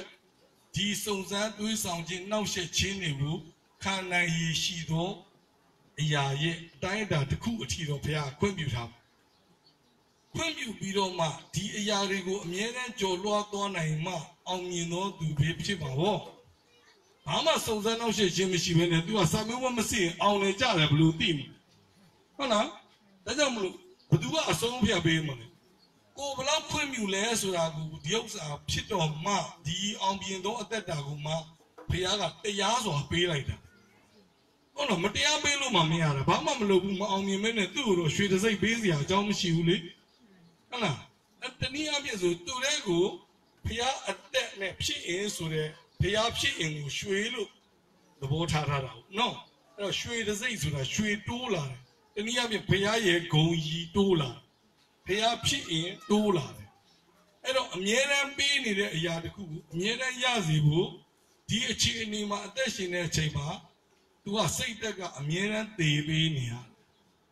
အဲ့သေပေးနေတဲ့အခြေအနေအတိုင်းပဲအလေးအကျင့်တစ်ခုလှုပ်သွားရင်သူကကြာကြတော့သူကအလေးအထပဲပြရောက်သွားတယ်ဟုတ်တယ်နော်ကျွန်တော်တို့တိုင်းကစားတယ်ဒီမှာဆိုရင်တော့အောင်လာဆန်တွေ့ပြီမှာဟုတ်နော်ဟာသူရင်တော့ဘလောက်လေးကျင့်လောက်ရလဲဟိုတော့ဆိုသူရေထဲတောင်ကျင့်ထားတယ်ဒီပါပြောတာဟာအလေးကျင့်မလောက်ရဘူးလားအောင်မြင်သောသူတယောက်ဖြစ်ဖို့အလေးအကျင့်များစွာလောက်ရအလေးအကျင့်များစွာလောက်တော့ဘလို့လာတိုက်ခိုက်အလေးအထဖြစ်နေဒီလိုလာထိုးတော့မှကျွန်တော်စဉ်းစားပြီးတော့သူဒီတစ်ခွက်ဆိုကျွန်တော်ဘလို့လောက်ရမလဲလို့လုပ်လို့ရမလားအချိန်တောင်မရှိဘူးမဟုတ်လားသူကအလေးအကျင့်လုပ်တယ်ဆိုတာအလေးအထအဖြစ်တည်လာစေဖို့ကျင့်ရအဲ့တော့ကြမှာတိုက်ခိုက်ခြင်းလာတယ်ဆိုတာအလေးအကျင့်လုပ်ထားရင်တိုက်ခိုက်လာတယ်ပွဲဝင်ရပွဲဝင်ရင်အလေးအထတစ်ခုဖြစ်သွားတော့အောင်မြင်သောသူဖြစ်တာပေါ့ဟုတ်လားအဲ့တော့နေတိုင်းအောင်မြင်သောသူတော့မဖြစ်ပါဘူးကြာရှုံးတယ်ဘာလို့ကြာရှုံးလဲဒီမှာဖွင့်ပြတဲ့အလေးအကျင့်မလုပ်လို့ပေါ့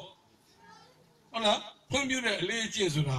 ခရစ်တော်ထဲနေတဲ့အလေးအကျင့်မရှိတော့အပြင်ထွက်နေတော့သူများထိုးလိုက်တစ်ချက်တည်းလဲတာပေါ့ဟုတ်တယ်နော်အဲ့တော့ခရစ်တော်ထဲနေတော့ခရစ်တော်ကကျွန်တော်ရဲ့ကိုယ်ကာယဒိုင်းလွှားဖြစ်တယ်လေဟုတ်လားခရစ်တော်ကကျွန်တော်ရဲ့ရဲတိုက်ဖြစ်တယ်အဲ့တော့ရဲတိုက်ထဲနေတော့ရန်သူပြစ်တယ်များတစ်စေကျွန်တော်လာထိမလားထိအဲ့တော့ပြောခရစ်တော်ကငါဒိုင်းလွှားဖြစ်တယ်ခရစ်တော်ငါခိုလုံရဖြစ်တယ်ငါကရဲတိုက်ထဲနေတာနော်အပြင်မှာနေနေတာမဟုတ်ဘူးရဲတိုက်ထဲဘယ်သူပဲနေလို့ရတာအပြင်ကရဲတိုက်ထဲနေလို့မရဘူးလေရဲတိုက်ထဲနေလို့ရတဲ့လူပဲရဲတိုက်ထဲနေလို့ရတယ်ဟုတ်လားအဲ့တော့ခရစ်တော်အထဲထဲကတော့အခုကတော့သူ့အသွေးတော်နဲ့ရွေးဝယ်ထားသောသူတွေမှန်သမျှတားအစီမရှိဝေကာယဌာနထဲမှာနေလို့ရသွားပြီပြောတော့သူမနေတော့ဘာတတ်နိုင်မ ဟုတ်လားနေဖို့ကျွန်တော်တို့ကိုလာပါလို့ဘုရားကလာခေါ်နေငါစီကိုချင်းကပ်ရင်ငါနေစီကိုချင်းကပ်လာဘာပေးခြင်းလဲအမွေပေးခြင်းအမွေမပေးခင်တော့ဘဝပြောင်းမှုအရင်ဆုံးစဉ်းစားရတယ်ဘုရားနာချင်းကပ်သွားရင်တော့အမွေရမှာပဲလို့ခုနပြောတယ်လူဟောင်းနဲ့လူသစ်နဲ့အောင်စလုံးလာတာလူတယောက်လာရင်လူထဲမှာဘာပါလဲလူနှစ်ယောက်လုံးလာလူနှစ်ယောက်လုံးလာရင်လူလာပြီဆိုဒီကဘုရားရှိခိုးသွားတယ်ဆိုရင်ဒီမှာတော့ခန္ဓာကိုယ်ကဘုရားရှိသွားမယ်ဘုရားနဲ့လာရင်ချင်းကပ်ရင်လူနှစ်ယောက်စလုံးလာပထမတစ်ခုကဘာလုပ်လဲဆိုရင်အင်္ဂလိပ်လိုတော့ I call you I call you ဆိုတော့ဘုရားခေါ်တာပဲအမွေရမယ်လို့မထင်နဲ့ဘုရားခေါ်တာနင့်ကိုအရင်တတ်မှာဘာလို့တတ်မလဲဆိုရင်ဒီမှာစိတ်သက်ကိုတတ်မှာလာကြစမ်းသေဖို့သာပြင်ထားပြီတော့ဒါကြောင့်ဘုရားလက်ထက်အရင်တော့တော်တော်နာမှာပဲလို့လူတွေအကြောက်ကြတယ်ကို့ဘုရားကိုသားသမီးရရဆက်ဆက်လုံမလားနော်လက်ထက်အားဆိုတာဒီမှာကြည့်သူသင်ပေးမှာဒီအရာကိုသေသွားစီဖို့တန့်စင်ပေးမှာကိုပြောတာဖြစ်တယ်အဲ့ဒီဥစ္စာတန့်စင်သွားလို့သေပြီးတော့မီးရှို့လိုက်ပြီဆိုရင်အဲ့ဒီမီးရှို့ရာရစ်ကဒီသေစေဖို့အတွက်အကုန်လုံးတန့်စင်မှုကြီးချုပ်ပေးလိုက်ကြီးချုပ်ပေးလိုက်ရင်ဒီမှာရှိတဲ့ရွှေစင်ကပို့ပြီးမတောက်ပြောင်လာဘူးလားတောက်ပြောင်လာတယ်ဒီကရွှေဒီမှာအကြီးနဲ့ဖုံးအောင်နေတာသူလာတဲ့အချိန်ကျသူကမီးနဲ့သူကမီးပဋိဇံပေးလိုက်တာမီးနဲ့လှုပ်လိုက်တော့ရွှေစင်ကဲ့သို့ပို့ပြီးတော့တောက်ပြောင်လာတနည်းအားဖြင့်ဆိုရင်ဇာတိဖြစ်ခြင်းကိုရော်လဲလောင်ကျွမ်းသွားစီဖို့မီးရှို့ပလိုက်တယ်သို့မဟုတ်ရင်တူးထုတ်ပလိုက်တယ်လွင့်စင်သွားစီဖို့လှုပ်တော့မှဒီတဲကအသက်ကကြီးထွားရင်းချက်ချင်းဖြစ်လာဟုတ်လားနော်အဲ့တော့အဲ့သုံးပုံအားဖြင့်ဖះရဲ့အသက်လူတွေကိုဘယ်လိုရရှိစေမလဲဆိုတာဒီမှာ၅ခုရှိတယ်နော်5 in 1 spirit ဆိုလို့တခြားမဟုတ်ဘူးသုံးပါးတစ်ဖះရဲ့လုံနိုင်တဲ့အစွမ်းတွေအားလုံးကိုခရစ်တော်အထဲမှာထည့်ပြီးတော့မှလူကိုပေးလိုက်တာအဲ့တော့ခရစ်တော်ကိုရရင်အားလုံးရတယ်အဲ့ဒီဖြစ်ချင်းအားလုံးခရစ်တော်ထဲမှာထည့်ပြီးပေးလိုက်တာခရစ်တော်ထဲမှာခရစ်တော်ရဲ့ရရင်အားရလဲအားလုံးရတယ်ဆိုတော့ဝိညာဉ်နဲ့တော့အားလုံးရပြီးတော့သူကစိတ်သက်နေပဲရှင်းနေရင်သူကြွယ်ဝတဲ့အသက်တာဖြစ်မလားမဖြစ်ပြန်ဘူးအဲ့ဒါကယ်တင်ခြင်းကိုယုံနေဆိုလို့ကြွယ်ဝတဲ့အသက်တာရဲ့ခံစားခြင်းကိုဒီခရစ်ယာန်နဲ့ရမလားမရဘူးဒါကြောင့်ယုံလို့ရတာမဟုတ်ဘူးဆိုတော့ဒီအချက်ကိုပြောတာဖြစ်တယ်ယုံလို့ရတယ်ဆိုရင်ဘုရားကကားတိုင်းထမ်းပြီးသူ့နောက်လိုက်လို့ပြောစရာအကြောင်းမရှိဘူးမဟုတ်လား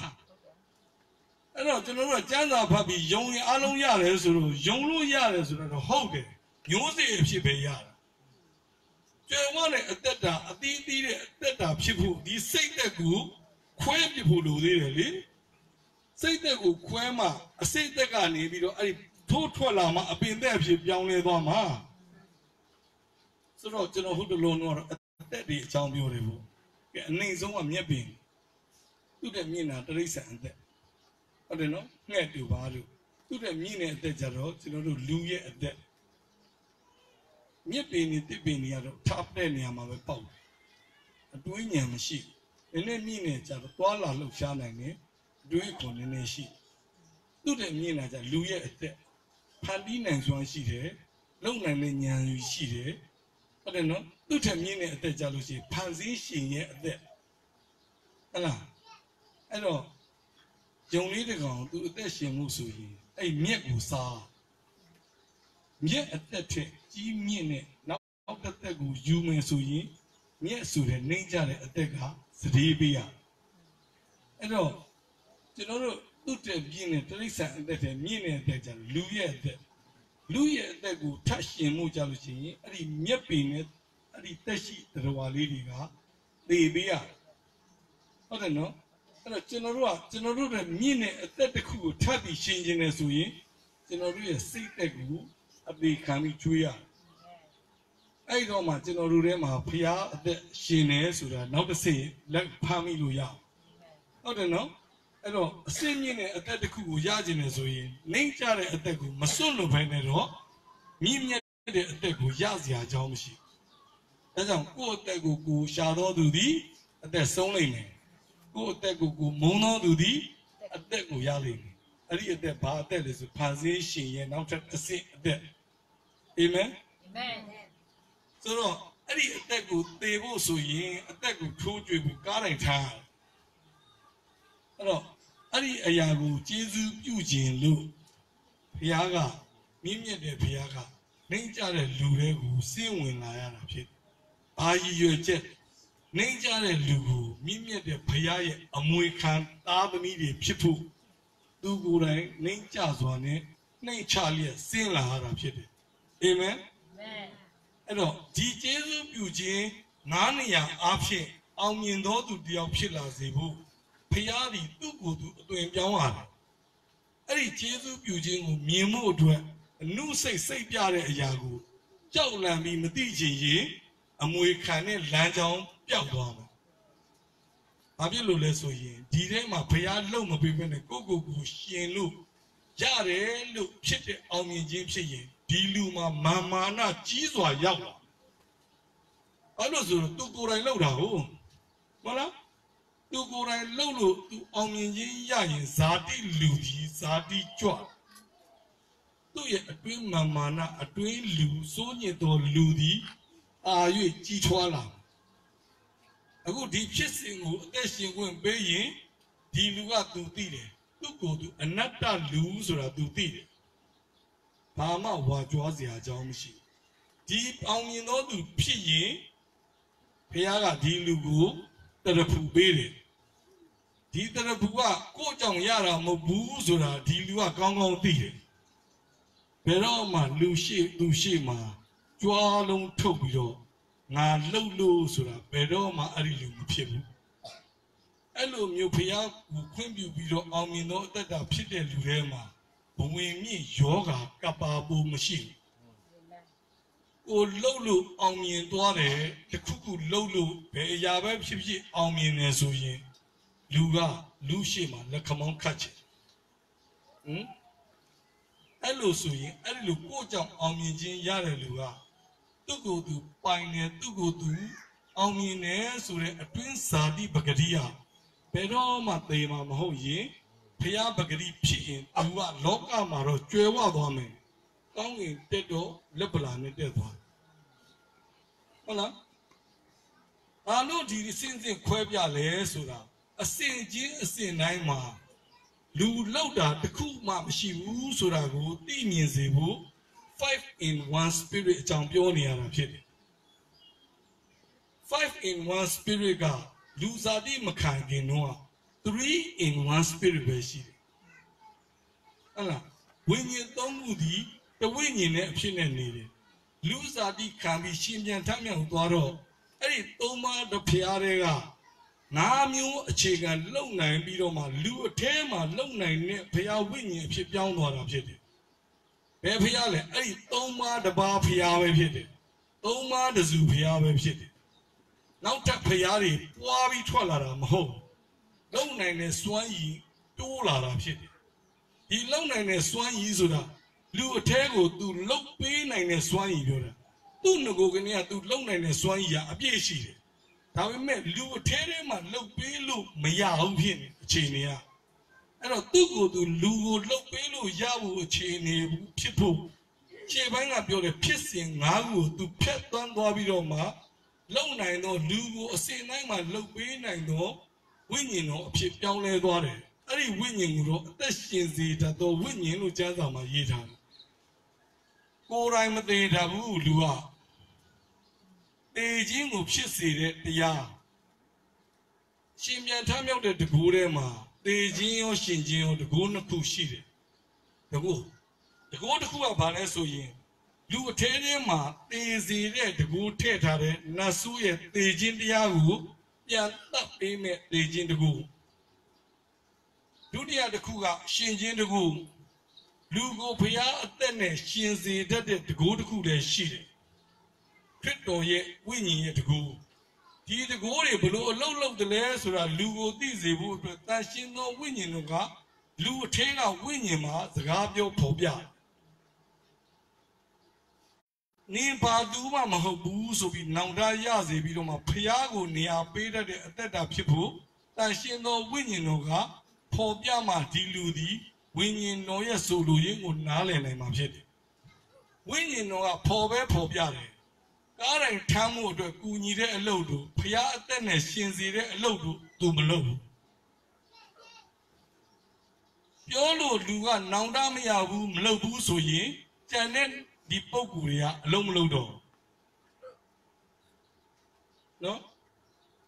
ဇာတိပဂရိယပုတ်ပြက်ခြင်းသဘောကိုထုတ်ဖို့ကယေရှုဆိုတဲ့ဝိညာဉ်ကကူညီပေးတာ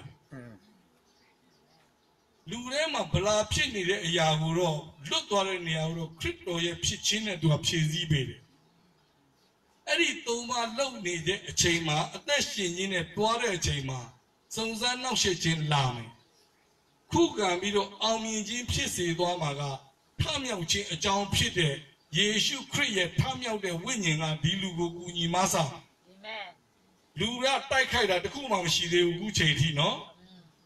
အောင်မြင်သွားမယ်ဘယ်လိုပဲဖြစ်ဖြစ်ဘလောက်ပဲစုံစမ်းနှောက်ယှက်ခြင်းလာယေရှုခရစ်ရဲ့ထမြောက်တဲ့ဝိညာဉ်ကအကူအညီပေးခြင်းကိုခွင့်ပြုရင်အောင်မြင်တယ်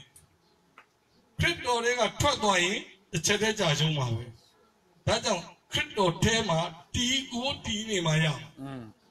ဟုတ်တယ်နော်တီးနေရင်အောင်မြင်တဲ့အသက်တာဖြစ်တယ်ဆိုတဲ့အောင်မြင်ခြင်းအဖြေထွက်လာရင်သမီးတော်ကဒီဖြစ်စဉ်အလုံးဖြတ်တန်းခဲ့တဲ့အောင်မြင်သူတယောက်အဖြစ်ဘုရားသခင်အတိအမှပြုပေးမှာဖြစ်တယ်အဲ့တော့ရရှိလာတဲ့ဆုလက်ကခရစ်တော်ကလှုပ်ပေးပေမဲ့ရတဲ့ရလက်ကိုတော့ဘုရားကသူ့ရဲ့ထာဝရအမွေအဖြစ်သူ့အထဲထဲမှာထည့်ပေးလိုက်တယ်ဟုတ်လားဒါဆိုရင်ဒီဝိညာဉ်၅ခုစလုံးရဲ့လှုပ်ပေးတဲ့လှုပ်ရက်ကိုမသိရင်ဘုရားကိုဘယ်လိုကျေးဇူးတင်တတ်ဘုရားကိုလူတယောက်ကိုဘလောက်အထိအသေးစိတ်ကြီးရှုဆောင်မပေးတယ်လဲဆိုတာမသိရင်လူလည်းအမွေခံစားလို့မရဘူးဘုရားလည်းမပျော်ပါဘူးဟုတ်တယ်နော်အဲ့ဒီလိုခွဲတည်သွားတော့လူမှာဘာအကျိုးရုပ်သွားစဉ်းစားကြည့်ပါလူမှာဘာအကျိုးရုပ်သွားမသိနွားအချိန်နဲ့သိပြီးသွားတဲ့အချိန်လူကတာ၍အကျိုးရုပ်သွားတယ်အကျိုးရုပ်သွားတယ်ဆိုရင်ဒီတရားဒီမာယုံတော်တရားဖြစ်တယ်လူအတွက်အကျိုးရှိစေဖို့ဖြစ်လာတဲ့အလင်းတရားဖြစ်ရင်တရားဒီစစ်မှန်သောတရားဖြစ်တယ်အာမင်ဒီကြောင့်စဉ်းစားကြည့်ကျွန်တော်ပြောနေတဲ့ထဲမှာဇာတိလူဘဝင်မြင့်သွားစေဖို့တစ်ချက်မှမပါလောကအရာကိုတက်မှတ်စေဖို့ပြောသွားတာတစ်ခွန်းမှမပါလူနောင်တရဖို့ပဲဘုရားပြောတဲ့စကားကိုဘုရားပြောတဲ့အတိုင်းပြောနေတာဖြစ်တယ်အာမင်နားရှိရင်ကြားမယ်မျက်စိရှိရင်မြင်မယ်ဝိညာဉ်နာဝိညာဉ်မျက်စိကိုပြောနေတာဖြစ်တယ်ဇာတိနှလုံးသားကမခံနိုင်ဘူးနော်ငါ့ကိုစောင်းပြောတယ်ငါ့ကိုရွက်ပြောတယ်ငါ့ကိုတဲ့တယ်ပြောတယ်ငါအကြောင်းပြောတယ်ဟိုအကြောင်းပြောတယ်ဒီအကြောင်းပြောတယ်ထင်းနေတာဘယ်လူလဲဆိုတော့ဘူးဟောင်းဆိုတဲ့ငါကဟုတ်တယ်နော်ဘူးတစ်ဆိုတဲ့ဝိညာဉ်ကတော့ဝမ်းမြောက်တယ်တုန်တင်ပေးခြင်းကိုကလေးတငယ်ကဲ့သို့ခံယူတယ်သူ့အထက်ကိုဘုရားသခင်ရဲ့နောက်တစ်ဆင့်ခေါ်ရာကိုတွေ့မြင်သွားလို့ဝမ်းမြောက်တယ်ဘူးတစ်ကဘူးဟောင်းနဲ့ခံယူရင်တော့နှလုံးပွဲပြတ်မတတ်နာဘုရားကကြိုပြောထားပြီသားအခုပြောနေတာစပြည့်ရင်တစ်အကြောင်းပြောနေတာဘူးဟောင်းနဲ့ခံယူလို့မရဘူးချီဆောင်ခြင်းမလာခင်ဘုရားအမွေခံဘလို့ခံယူလို့ရတယ်လဲဆိုတဲ့အရာကိုဖွင့်ပြနေတာဖြစ်တယ်အာမင်တဲတော်အကြောင်းကျွန်တော်ဆက်သွားမယ်နော်အဲ့တော့တဲတော်ကိုတခြားအသေးစိတ်တွေတော့အများကြီးရှိတယ်အဓိကအသက်တာထဲမှာတဲတော်ရဲ့ဆိုလိုရင်းကိုကျွန်တော်တို့ရယူပြီးတော့မှမှန်ကန်စွာဘုရားထံချင်းကပ်ပြီးတော့မှတစ်စင်းတစ်စင်းရောက်ရှိသွားစေဖို့တဲတော်ဆိုတာဒီပိတ်ချောအဖြူနဲ့ကာယံထားတဲ့အရာကတဲတော်ရဲ့ဝန်းနယ်နိမိတ်သတ်မှတ်ထားတဲ့နေရာဒီတွင်းထဲမှာရှိတဲ့အရာကတဲတော် တဲတော်လို့ပြောရင်တဲတော်မှာနှစ်ပိုင်းရှိတယ်ဒါတဲတော်ကဒီအရာအတွင်းထဲအရာအပြင်ကတဲတော်ဝင်းနဲ့လောကနဲ့သူကပိတ်ချောအဖြူနဲ့ကာထားတယ်ဒီနေရာကတန်ရှင်းတဲ့မြေဖြစ်ဘုရားတတ်မှတ်ထားတာတနည်းအားဖြင့်ဘုရားရဲ့နေရာတစ်ခုဖြစ်ဘုရားတတ်မှတ်ထားတဲ့နေရာ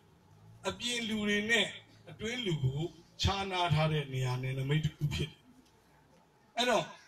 ဒီမှာရှိတဲ့တဲတော်မှာဒီမှာစောင်းလေးဆိုတော့ဒီဘက်ကနေကြည့်ရင်တော့မြင်ရမှာဒီဘက်ကအချမ်းမှာနော်အောက်ခြေနာမှာတောက်အဲ့ဒါတဲတော်တွေကိုစဝင်မဲ့ဂိတ်ပေါက်အဲ့တဲတော်ဆိုရင်လေဒီမှာတဲတော်မှာနောက်ထပ်တစ်ခါအကာတစ်ခုရှိတယ်တဲတော်ကျတော့နှစ်ပိုင်းထားလို့အကာကနှစ်ခုရှိတယ်တဲတော်မှာတဲတော်စဝင်ချင်းအပေါက်တစ်ခါရှိတယ်တစ်ခုရှိတယ်လိုက်ကပြီးရင်အတွင်းမှာဒီအတွင်းဆုံးထဲမှာကျမအတန်ရှင်းဆုံးအခန်းသူ့ရဲ့ရှေ့ရအခန်းကိုတော့တန်ရှင်းရဌာနလို့ခေါ်တယ်တော့တန်ရှင်းရဌာနနဲ့အတန်ရှင်းဆုံးအခန်းကိုကလကာနဲ့တစ်ခါကာထားပြန်အဲ့တဲတော်တွေကိုစဝင်မယ်ဆိုရင် तू ကအစင့်ရှိတဲတော်ရဲ့အပြင်ဘက်ကလူတွေကတဲတော်အထဲတွေကလူတွေနဲ့မတူခြားနာထားတဲ့ဉာဏ်နမိတ်ဒါဆိုရင်ဒီတဲတော်ရဲ့အဝင်ဝဂိတ်ပေါက်ကနေပြီးစဝင်တော့မယ်ဆိုရင် तू လက်ပလာနဲ့လာလို့မရအပြစ်ဖြေတဲ့ရစ်ကောင်ယူလာရတယ်အဲ့ဒီယူလာမဲ့ရစ်ကောင်က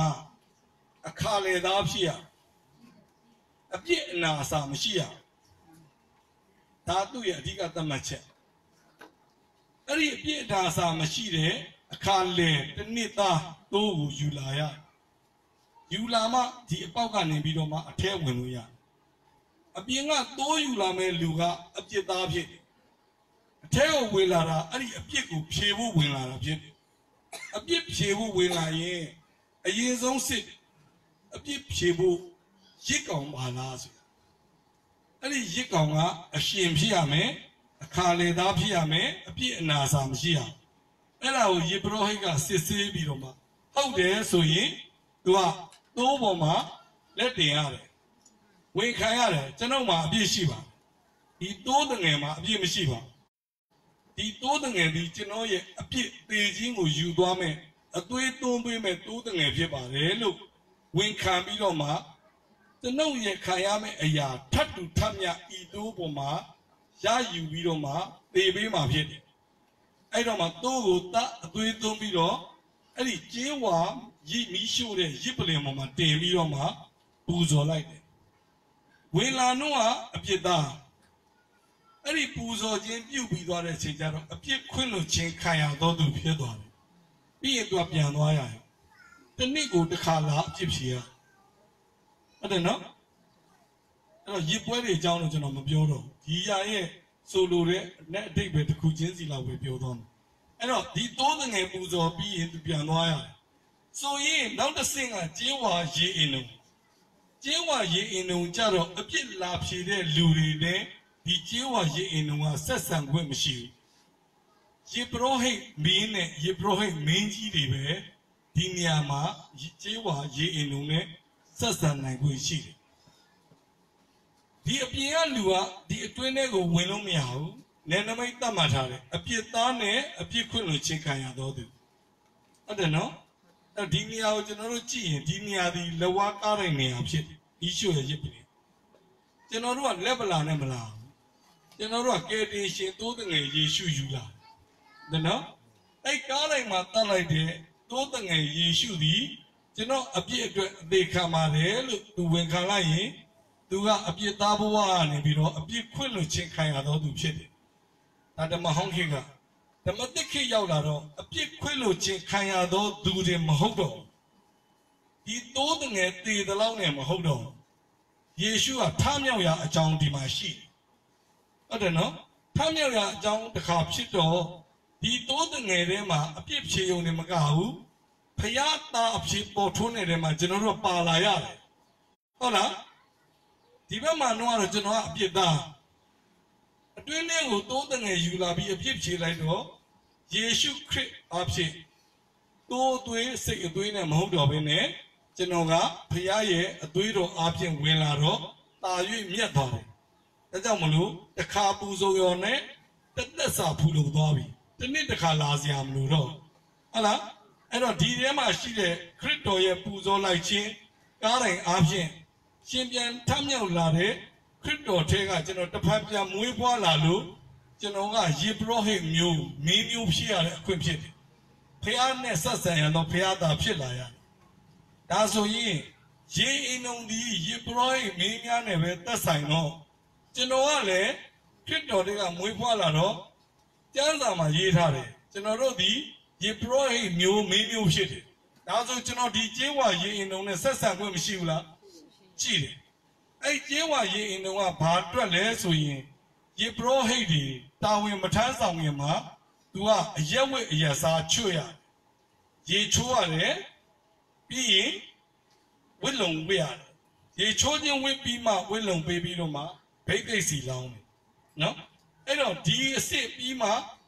ดีมาชีเดไล่การเลยเชื่อปีโรมาตัวเองกูอมูสองลุยาแต่ส่วนยิ่งยี่โปรยเมนต์ยาวเชื่อปีเชื่อคุยยาเลยดีเจ้าว่ายี่เอ็นอมาเล่าว่าเมอเสียมันเล่ายี่อมูโรสองมือไม่ชีဒီဘက်အပိုင်းကကောင်းကင်နိုင်ငံဆိုင်ရာဖြစ်တယ်ဒီဘက်အပိုင်းကမြေပြင်မှာရှိတဲ့အရာဖြစ်ဟုတ်တယ်နော်အခုမြေပြင်မှာရှိခဲ့တဲ့အမှုကိုယေရှုကဒီမှာထမ်းဆောင်လို့ပြီးသွားပြီကျွန်တော်တို့ကဘာလဲဆိုတော့ယေရှုအဖြစ်ယေဘရဟိမင်းတွေဖြစ်တယ်ယေဘရဟိမင်းလေးတွေဖြစ်တော့ဆက်လက်ပြီးတော့မှကောင်းကင်နိုင်ငံနဲ့ဆိုင်တဲ့အမှုကိုဆောင်အောင်မယ်ဟုတ်လားအမှုကဒီအထိပြီးသွားတဲ့အမှုကမြေပြင်မှာရှိတဲ့အမှုကျွန်တော်တို့ရဲ့ကယ်တင်ရှင်ခရစ်တော်ယေရှုဆောင်ပြီးသွားပြီဒီနေ့ကအမှုကဒီအသေးလေးအထိရောက်သွားဖို့လိုသေးတယ်လေဟုတ်လားအီဂျစ်ကနေခေါ်ထုတ်လာတော့တနေရာတော့ထွက်လာပြီပေါ့ဒါပေမဲ့ဒီနေရာကတဲခန္ဓာရနိုင်ပြီပဲရှိသေးတယ်အစားအသောက်မရှိသေးဘူးလေထဲတဲ့ကြမှာစားတော့လို့ရဒီမှာကြည့်ဒီတဲ့ကိုဝင်မှုဆိုရင်တော့ဒီမှာအစစ်ရှိသေးတယ်လေရက်ဝက်အရက်စားချွတ်အောင်ပါလေရက်ဝက်အရက်စားဆိုရင်လူမျိုးရေးရက်ဝက်အရက်စားချွတ်ဖို့လို့နော်လူဟောင်းအတွေ့ချွတ်ဖို့လို့ဘာသာရေးအတွေ့ခေါ်ချွတ်ဖို့လို့ခရစ်တော်ထဲမှာအားလုံးဒီယူရလူမရှိဟေလသလူမရှိကရင်မရှိကချင်မရှိဟုတ်လားအစ်စ်မွေးဖွားလိုက်တာအဟောင်းအတွေ့တွေးရင်ချင်းကချင်ကရင်ကရအားလုံးရှိလားဟုတ်လားအဲ့ဒီအတွေးတွေကိုအစ်စ်ပြုပြင်ဖို့လိုတယ်ဘာလို့တွေးရမလဲဆိုရင်ခရစ်တော်အပြင်ကျွန်တော်တို့တစ်ဖက်မွေးဖွားလာတော့ခရစ်တော်အပြင်ဖြစ်တည်လာတဲ့လူသစ်ဖြစ်တယ်အားလုံးဒီခရစ်တော်အပြင်အသွေးတော်နဲ့ရွေးဝယ်ထားတဲ့ညီကိုမောင်နှမအားလုံးဖြစ်တယ်ဘယ်လိုတွေးရမလဲခရစ်တော်ပြောတဲ့အတိုင်းတွေးရမယ်လေဟုတ်လားလူဟောင်းတွေးတဲ့အတွေးခေါ်တဲ့ချွတ်တယ်ဆိုတာရေအင်းလုံးနဲ့ချိုးရတော့ဒီအရာတွေစွန့်ပြီးပြီဆိုရင်နောက်တစ်စစ်ဘာလုပ်ရလဲတန့်စင်ခြင်းလုပ်ရမယ်နှုတ်ကပတ်တော်ရေအဖြစ်၎င်းတာရှင်းသောဝိညာဉ်တော်ရဲ့တွင်တင်ဆုံးမခြင်းအဖြစ်တော်၎င်းဟုတ်လားဒီအရာနှစ်ခုအဖြစ်ပြုပြင်တွင်တင်ခံမှုလို့တယ်ပြုပြင်တွင်တင်ခံပြီးဆိုရင်သူကအမှုတော်စဆောင်မှုအတွက်ပိတ်ချောဝိဆုံအဖြူရတဲ့အစဉ်ဖြစ်သွားတယ်အဲ့တော့မှအဲ့ဒီလူတွေကဖျားတွင်တင်ဆုံးမခြင်းရှိရင်ဖျားအလိုတော်ဘာလဲဆိုတာ तू မသိဘူးလားဖျားအလိုတော်ဘာလဲဆိုတာသိမှဖျားအမှုတော်ဆောင်လို့ရတာဟုတ်တယ်နော်အဲ့တော့ဖျားအလိုတော်သိဖို့ဆိုရင်နှုတ်ကပတ်တော်ရေနဲ့၎င်းတာရှင်းသောဝိညာဉ်တော်ရဲ့ရေနဲ့၎င်းပြုပြင်တွင်တင်ဆုံးမပဲ့ပြင်ခြင်းခံယူဖို့လိုတယ်လေအဲ့တော့မှ तू ကဘာဖြစ်မလဲဖျားအလိုတော်သိတယ်ဖျားအလိုတော်လည်းသိပြီတန်ရှင်းခြင်းဖြောင်းမှချင်းဆိုတာသူ့ရဲ့ဖြောင်းမှချင်းဆိုတဲ့သူ့ဝိယုံမဟုတ်ဘူးဖျားထောက်ပေးလိုက်တဲ့တန်ရှင်းဖြောင်းမှချင်းဖျားအတိအမှပြုထားတဲ့ဝိယုံဖြစ်တယ်ခရစ်တော်အဖြစ်နဲ့အာမင်အဲ့ဒီအရာထောက်ပေးလိုက်တော့မှသူဒီဖျားအတိအမှပြုခြင်းခံရသောသူဆိုတဲ့ဝိညာဉ်ဟုတ်တယ်နော်အဲ့ဒီဝိညာဉ်တွန်းလောင်းပေးခြင်းခံရတယ်လို့ဆိုတဲ့ဘာဖြစ်လဲဘိသိက်စီ တွန်းနောက်ခံရတဲ့လူတစ်ယောက်ဖြစ်သွားအဲ့ဒါဆိုရင်ဒီတဲ့ကိုဝင်ခွင့်ရသွားပြီဝင်ခွင့်ရရင်သူဒီတဲ့မှာဘာလုပ်ရလဲဆိုတော့သူအပြင်မှာကနေကတိတယ်ထဲရောက်မှတိတာမဟုတ်အပြင်မှာတိတဲ့ဥစ္စာတစ်ခုကိုဒီမှာလက်တွေ့လှုပ်ဆောင်ရမှာဖြစ်တွန်းတင်ပေးပြီးသားမရှိတဲ့စီမီတိုင်း9တိုင်းအမြဲတမ်း24နိုင်မပြတ်မီးလင်းနေရဘုရားရဲ့တောင်းဆိုချက်နန္ဒာပေါင်းမွေ24နိုင်မပြတ်မီးရှို့ပူဇော်ရမယ်ဒါယေဘရဟိရဲ့အလုပ်ရှေ့တော်မုံစပွဲ12ချက်နေတိုင်းအစ်လဲပေးရသပြည့်ဝိုင်းနေတိုင်းအစ်လဲပေးရဒါကသူ့ရဲ့အလုပ်အဲ့ဒါဆိုရင်ယေဘရဟိမင်းကဘာလုပ်ရမလဲဒီမုံဘလို့ဖို့ပါတယ်လဲဆိုတာအားလုံးဘုရားရဲ့ပြောထားတဲ့အတိုင်းလုပ်ရတယ်တန်လွင်စီထဲ့ဆိုလို့ပဲစီထဲ့လို့မရဘူးဟုတ်လားမုံညက်ကိုဘလို့နေရမလဲအစအဆုံးရှိတယ်အဲ့ဒါ तू မီးနဲ့ဘလို့ဖုတ်လဲဆိုတာတွေရှိတယ်အဲ့ဒါအရာတွေနားလည်မှ तू က12ချက်ဆိုရင်ဂျုံမုံမလောက်လို့8ချက်တင်လို့မရဘူးပေါ်သွားလို့မထူးပါဘူးအကုန်လုံးမုံလို့ပြီး73ချက်တင်လို့လည်းမရဘူး12ချက်ဆိုရင်12ချက်ပဲတိတိကျကျလူမျိုး12နယ်ကိုကိုစားပြုထားတာဖြစ်တယ်စပြည့်ဝိုင်းအစာမမန်းဝိုင်းအစာတို့လို့မရဟုတ်လားစပြည့်ဝိုင်းတို့တန်လွင်စည်းတို့ဆိုတာအကြောင်းရင်းရှိတယ်ပြီးရင်ဒီမှာရှိတဲ့မီးရှို့ရာ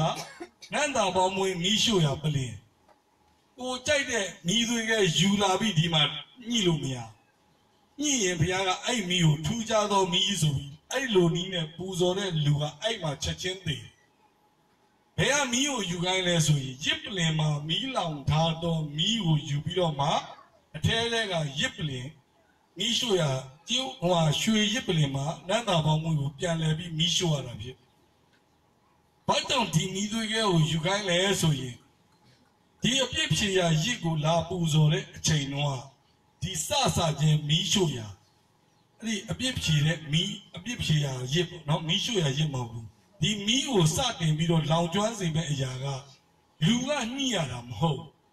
ကောင်းကင်ကနေပြီးတော့ဒီရစ်ကောင်ကိုဘုရားကျေနပ်လို့လက်ခံတယ်ဆိုရင်ကောင်းကင်ကမီးကအဲ့ဒီရစ်ပလင်ကိုကြလာပြီးတော့မှဒီရစ်ကောင်လောင်တာဖြစ်တယ်အခြားမီးနဲ့သူရှို့ပြီးလောင်ထားတာမဟုတ်တနည်းအားဖြင့်ဒီရစ်ကောင်ရဲ့အသေးခံခြင်းကိုဘုရားအတိအမှတ်ပြုတယ်လို့ခေါ်တယ်ဘုရားအတိအမှတ်ပြုထားလို့လောင်ကျွမ်းတဲ့မီးအားဖြင့်ပဲအထဲမှာယူလာပြီးတော့ဆက်လက်ပြီးတော့မီးပွားယူရတာဖြစ်တယ်ဘုရားအတိအမှတ်ပြုတာဒီမှာယေရှုခရစ်တပါးပဲရှိတာနော်ဟုတ်တယ်နော်ဒီထဲမှာနန္တာပေါင်းမွေးမီးရှို့ရင်ယေရှုခရစ်ရဲ့အစပြုခြင်းမပါရင်ဘုရားလက်မခံဘူးဆိုတာပြောတာဖြစ်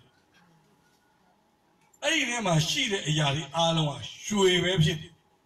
ဒီထဲမှာအပြင်မှာရှိတဲ့အရာအားလုံးကကြေးဝါဖြစ်တယ်ဟိုမှာတောမှာမွေကိုမြောက်ထားတာလဲကြေးဝါပဲဖြစ်တယ်တခြားအရာမသုံးကြေးဝါဆိုတာစီရင်ခြင်းသဘောကိုဖော်ပြတယ်ဟဲ့လားဒီမှာဆိုလဲကြေးဝါဆိုတာအပြစ်ဖြေတဲ့နေရာအပြစ်စီရင်တဲ့နေရာဒီကြေးဝါဆိုတာလဲအပြစ်နဲ့ညင်ညူးညီတဲ့နေရာတွေကိုစေးကြောဖို့အတွက်နေရာအထင်းလေးရောက်သွားတော့တန်ရှင်းရာဌာနလိုဖြစ်တဲ့အတွက်ကြောင့်စေးကြောခြင်းပြီးတဲ့လူတွေပဲအထဲဝင်လို့ရဟုတ်လားဟုတ်တယ်နော်အဲ့တော့တန်ရှင်းသူလို့ပြောတဲ့ဝိညာဉ်အားဖြင့်ပဲဒီထဲဝင်လို့ရတယ်စိတ်သက်နဲ့ရှင်တဲ့လူခန္ဓာသက်နဲ့ရှင်တဲ့လူဒီကောင်းကင်နိုင်ငံနဲ့ဝင်းမှုဒီတကားဝကပေးမဝင်ဘူးအဲ့တော့ဒီအထဲလေးရောက်သွားရင်ဒီလူကဘာမြင်ရလဲဆိုရင်ရွှေနဲ့ပတ်သက်တာပဲမြင်ရတယ်တနည်းအားဖြင့်ဘုရားနဲ့သက်ဆိုင်တဲ့အရာတွေနားလည်မြင်တွေ့ခွင့်ရသွားတယ်ဒီထဲမှာအလင်းတရားရှိဒီအပြင်မှာတော့သဘာဝအလင်းရှိတယ်သဘာဝအလင်းကသဘာဝအတိုင်းအပြင်မှာမှောင်ရင်တဲတော်ဝင်းထဲကလည်းမှောင်တော့မှာပဲဖြစ်တယ်အပြင်မှာနေပူရင်တဲတော်ထဲမှာရှိတဲ့အပြစ်လွတ်ခြင်းခံရသောဘုရားသားသမီးတွေလည်းနေပူမှာပဲအပြင်မှာလောကသားတွေမိုးရွာရင်သူလည်းမိုးတံခံရမှာဒါပဲกว่าလဲဆိုတော့သေခြင်းရောက်သွားတဲ့ငရဲသွားရမယ့်လူနဲ့ငရဲမှကဲချွတ်ခြင်းခံရ တော့လူပဲกว่าသေးတာတစ်စင့်ပဲกว่าဟုတ်တယ်နော်အပြစ်စီရင်ခြင်းမှလွတ်တော်သူပဲဖြစ်သေးတာအမွေခံရပြီးရထဲထဲမှာအဲ့တော့နေရာပြောင်းမှုလူတစ်စင့်တက်ဖို့လူတစ်စင့်တက်ဖို့ဆိုရင်ဝိညာဉ်တော်ရဲ့ပဲ့ပြင်တုန်တင်ဆုံးမခြင်းကိုလည်းမခံမယူနှုတ်ကပတ်တော်ရင်နဲ့လည်းစေကြောခြင်းမရယူရင်ဒီလူကဒီနဲ့ဝင်လို့ရမလားမရဘူးမရဘူး तू ကအပြင်မှာရှိတဲ့ကယ်တင်ခြင်းရပြီးသားလူတယောက်အဖြစ်နဲ့အသက်ရှင်ပြီးတော့ဘလောက်ပဲဆရာအဖြစ်နဲ့အမှုတော်ဆောင်ဆောင်အင်းဝင်ကြီးပဲလှုပ်ပြီးတော့အမှုတော်ဆောင်ဆောင်တက်တေခံခြင်းအလုံးနဲ့ပဲအမှုဆောင်ဆောင်ဒီအပြင်ကလူအမှုဆောင်တာဘုရားလက်မခံဟုတ်လားအဲ့တော့နောက်တစ်ဆင့်သွားပြီးတော့မှအလိုတော်နဲ့ညီတဲ့အလုပ်ကိုလုပ်တတ်တော်သူအဖြစ်ပြောင်းလဲဖို့လိုသေးတယ်ဟုတ်တယ်နော်အဲ့ဒီအဆင့်ရောက်တော့မှသူတကယ်စပြီးအမှုတော်ဆောင်လို့ရမုန်းဆက်နှစ်ချက်လဲဖို့ရှိတယ်အလုပ်လုပ်အောင်မလုပ်ဘဲနဲ့ဒီပရိုဟိတ်အဖြစ်နဲ့ဝင်တာအလုပ်လုပ်ဖို့ဝင်တာဖြစ်တယ်ဒီမှာဇိမ်ခံရမယ့်နေရာမဟုတ်နော်အလုပ်လုပ်ရင်စပြစ်ဝိုင်လဲပေးရဒါပေမဲ့အဲ့စပြစ်ဝိုင်လဲတဲ့အရာနဲ့အဲ့ဒီမုံကအပြင်မှာအပြစ်လာဖြေတဲ့လူတွေစားခွင့်မရှိဘူးတဲ့အဲ့ဒီအမှုတော်ဆောင်ဆိုတဲ့လူပဲဒီမုံနဲ့စပြည့်ဝိုင်ကိုသုံးဆောင်ခွင့်ရှိဘုရားကအပြင်မှာလာအပြစ်ဖြေတဲ့လူတွေကျွေးဖို့ဆိုတော့လုံးဝပြောမပေးဘူးသူ့မှာလုံပိုင်လုံနိုင်ရတဲ့အခွင့်ရှိတယ်လို့ခံစားတဲ့အခွင့်လည်းမရှိဘူးလားရှိတယ်နော်ဒါဆိုတာမန်စီလောက်ရမယ့်အရာလဲသူသိတယ်တန်လွင်သီးကိုကြိတ်ရမယ်အစီထွက်အောင်လုပ်ရမယ်ဟုတ်တယ်နော်သူစီရှိလားမရှိလားဆိုအမြဲမပြတ်ကြည့်ဖို့မလိုဘူးလားလိုတယ်နန္ဒဘောင်းမွေးမိရှုတာအမြဲတမ်းမပြတ်မိရှုရမယ်သူ့အချိန်နဲ့သူနဲ့အမြဲတမ်းပတ်ကြည့်ရနော်ကျွန်တော်တို့ရဲ့ဆူတောင်းတန်ကဘုရားသခင်ရှေ့မှာနန္ဒဘောင်းမွေးကဲ့သို့တက်သွားတယ်ဒီထဲမှာရှိတဲ့ဆူတောင်းတန်ကိုပြောတာနော်ဒါကဝိညာဉ်ဒီဘက်ကဇာတိနဲ့နင်းអော်နေတဲ့ဆူတောင်းတန်မျိုးဘုရားနာမကြောင်းဟုတ်လားဆိုရင်ဒီနှစ်ခုကနေရာတူလားမတူဘူးဆိုရင်ဆူတောင်းတန်နှစ်ခုကအတမတူနိုင်ဘူးလူကြီးနာဆူတောင်းသောသူနဲ့ဘုရားရဲ့အလိုဆန္ဒနဲ့အညီဆူတောင်းနေခြင်းနဲ့မတူဘူးအာမင်ဟုတ်လားအဲ့တော့အဲ့ဒီအတန်ကိုနားထောင်တာနဲ့ဘယ်နေရာမှာရှိနေသောလူလဲလို့မသိရဘူးလားဘာလို့လဲဆိုဒီအတန်ကိုနားထောင်ခြင်းအပြင်သူသိနိုင်တယ်သိနိုင်တာကအဲ့ဒီသိတဲ့လူကလည်းဒီထဲလောက်ရောက်မှလည်းသိမှာပေါ့ဟုတ်လားနားထောင်တဲ့လူကလည်းသူလည်းဒီနေရာဆိုတော့ဟိုဘက်ကလူလည်းဒီနေရာကလူချင်းချင်းဆိုရင်သူသိမလားသူဆူတောင်းတယ်လည်းဒါပဲဟိုလူဆူတောင်းတယ်လည်းဒါပဲလေဒါဆိုရင်ဒီအထင်းနဲ့ရောက်တဲ့လူကအပြင်ကလူဆူတောင်းနေတဲ့အတန်အလိုတော်နဲ့ညီတယ်မညီဘူးဆိုတာသိလားမသိဘူးလားဘာဖြစ်လို့လဲဆို तू ကအလေးအကျင့်လောက်ထားလေဒီမှာဝိညာဉ်တော်နဲ့ဟလားဒီဝိညာဉ်တော်နဲ့နှုတ်ကပတ်တော်ရေးဆိုတာတမာကျမ်းစာအတိကိုဆိုလိုတာမဟုတ်ဘူးတမာတရားဆိုတဲ့နှုတ်ကပတ်တော်တမာကျမ်းစာဆိုတဲ့စာတိမဟုတ်ဘူးနှုတ်ကပတ်တော်ကအသက်ရှင်တယ်နှုတ်ကပတ်တော်ကို word လို့တော့အင်္ဂလိပ်လိုပြောတယ်ဟုတ်တယ်နော်တမန်ကျမ်းစာတွေကစာကိုလည်း word ပဲသုံးတယ်အဲ့တော့ word လို့ပြောရင်နှစ်မျိုးရှိတယ်တစ်ခုက written word ရေးသားထားသောစာနောက်တစ်ခုကနှုတ်တော်ကနေထွက်လာသောစကားအင်္ဂလိပ်လိုကြောင့် word ပဲသုံးတယ်ဒါပေမဲ့ရေးထားတဲ့စာကိုတော့ logo ဆိုခေါ်တယ်ပြောလိုက်တဲ့စကားဆိုတာချက်ချင်းပြောတာအဲ့ဒီစာကိုဖတ်လို့Revelation အဖြစ်ဘုရားဖွင့်ပြလို့ဝိညာဉ်အလင်းရသွားတဲ့စကားလုံးကချက်ချင်းပြောလိုက်တဲ့စကားဖြစ်တယ်။ကျမ်းစကားကအမြဲတမ်းပြောနေတဲ့စကား constant word ဖတ်လိုက်ပြီးတော့ဝိညာဉ်နဲ့ကိုယ့်ကိုပြောလိုက်တဲ့စကားကြလို့ရှိရင် instant word လို့ခေါ်တယ်။ချက်ချင်းထွက်ပေါ်လာသောစကားအဲ့ဒီစကားကမှနှုတ်ကပတ်တော်ဖြစ်တယ်။အသက်ရှင်သွားတယ်။ဒီဝိညာဉ်တော်နဲ့အဲ့နှုတ်ကပတ်တော်နဲ့နှစ်ခုစလုံးကြမှာအသက်ရှင်ရာတန်ရှင်းစင်ကြယ်ဖို့ဝန်ခံတဲ့အသက်တာဖြစ်မှအထဲထဲစရောက်ရင်လောက်ရမယ့်အရာရှိတယ်တန်လွင်စီဖြစ်ပေးရမယ်နော်ဒီထဲရောက်တာဒီဘက်နောက်တစ်ဆင့်တက်ဖို့လိုသေးတယ် ဒီထဲကကြတော့ကြည်ခဲသောအစာပေါ့နော်နောက်အထဲထဲမှာကြတော့ brain ရင်တစ်တာဒါတွေကအားလုံးရွှေလို့ပြောပေမဲ့ရွှေနဲ့ဖြစ်စေနေတာကတကယ်တမ်းကအထဲထဲမှာကအကာရှသင်္သားရှိ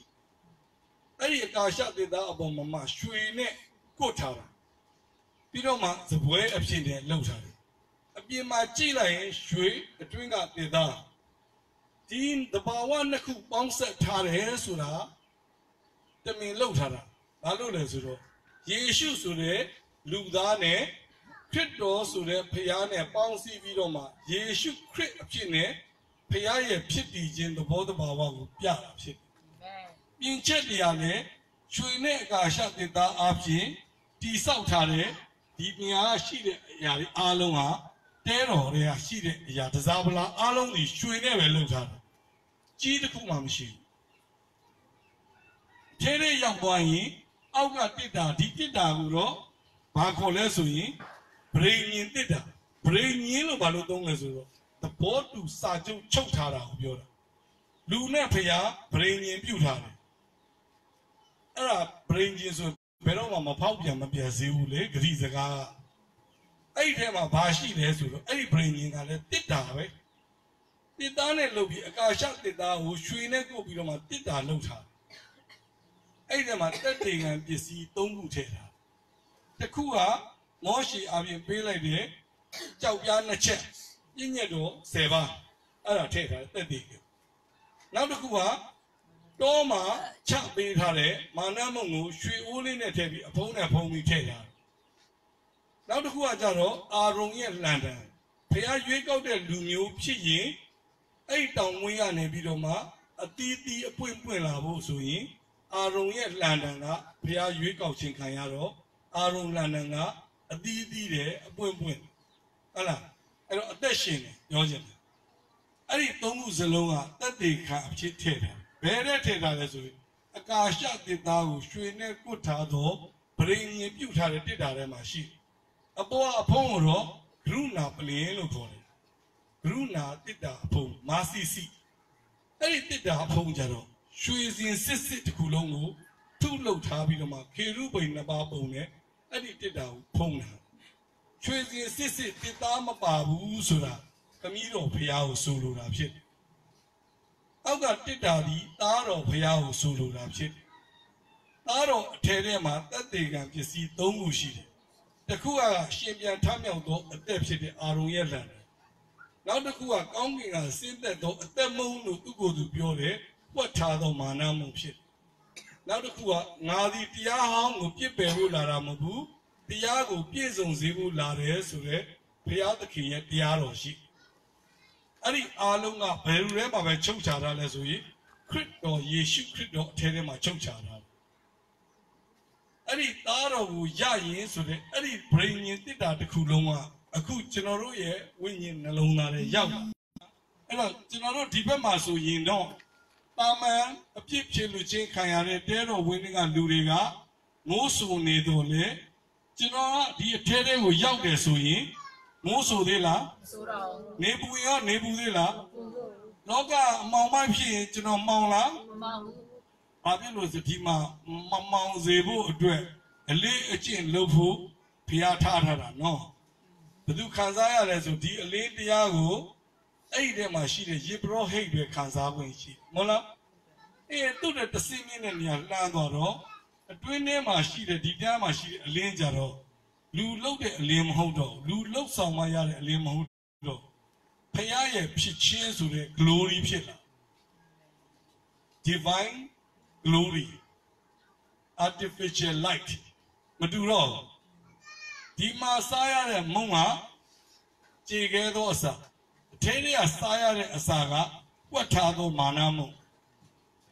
ဒီထဲကျတော့တတ်မှတ်ချက်တစ်ခုရှိတယ်ယေဘရဟိတ်မင်းလေးတွေပဲမဝင်ရတော့ဒီယေဘရဟိတ်မင်းကြီးတစ်ပါးပဲဝင်ရအဲ့တော့ခရစ်တော်ကကျွန်တော်တို့ရဲ့ယေဘရဟိတ်မင်းကြီးဖြစ်တယ်ဟုတ်လားခရစ်တော်အပြင်ကျွန်တော်တို့ကအစီအတားမရှိဝင်မှုအတွက်ဒီကလကာကအထက်ဆုံးအောင်ဆုံးတိုင်ပွဲသွားတယ်ဒါပေမဲ့ဝင်တဲ့အချိန်မှာမင်းကြီးတစ်ပါးပဲဝင်ရတော့ခ ခရစ်တော်အဖြစ်စီးတာမရှိဝင်လို့တော့ရတယ်ခရစ်တော်အထဲမှာနေမှဝင်လို့ရတယ်ဟုတ်လားခရစ်တော်အထဲဝင်တော့ခရစ်တော်ကဒီထဲဝင်သွားတော့ကျွန်တော်တို့လည်းခမည်းတော်ရှေ့မရောက်သွားဘူးလား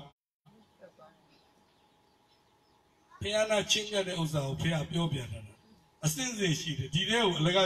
ဒီမှာကဲတင်ကြီးညပြီဆိုချမ်းဆိုပြီးတော့ဒီအတွင်းဆုံးကနဲ့မရောက်သွားဘူးဟုတ်လားဒီနေရာရောက်သွားတဲ့လူက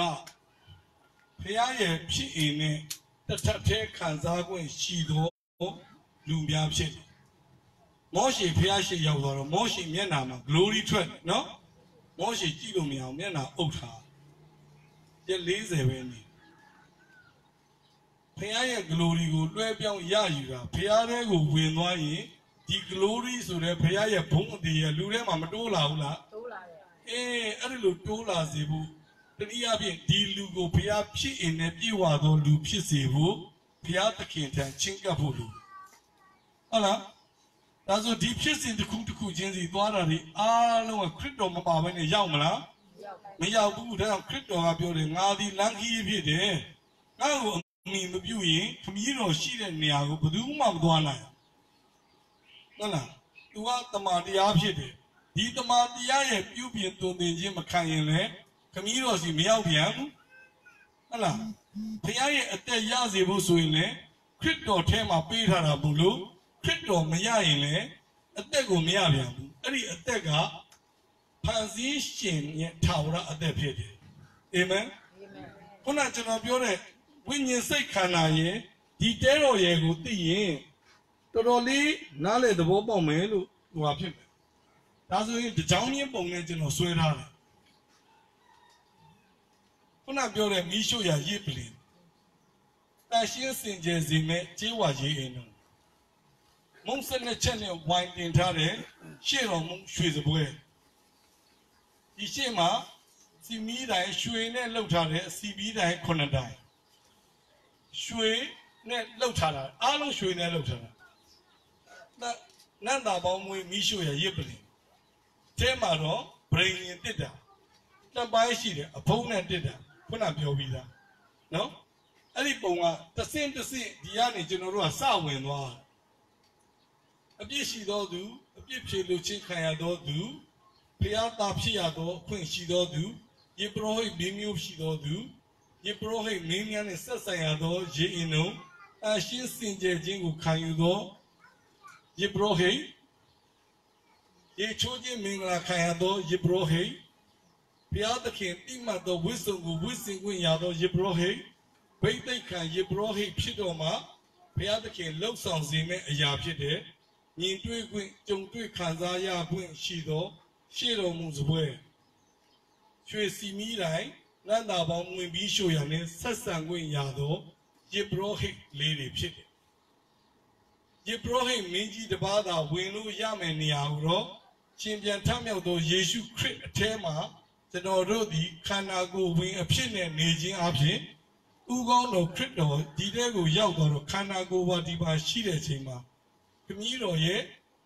ပလင်ရှိကိုကျွန်တော်တို့ရောက်ရှိသွားတယ်အဲကြောင့်မလို့ဒီနယ်မြေကအမွေခံတဲ့နယ်မြေတစ်ခုဖြစ်တယ်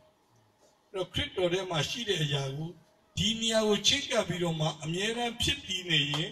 ဘုရားရဲ့ဖြစ်ရင်ကျွန်တော်တို့လက်ခံလွှဲပြောင်းရယူနိုင်သောနေရာတစ်ခုရောက်သွားတယ်ဟုတ်တယ်နော်ဒီဟာကပြည့်စုံတဲ့ခါနန်ပြည်ဖြစ်တယ်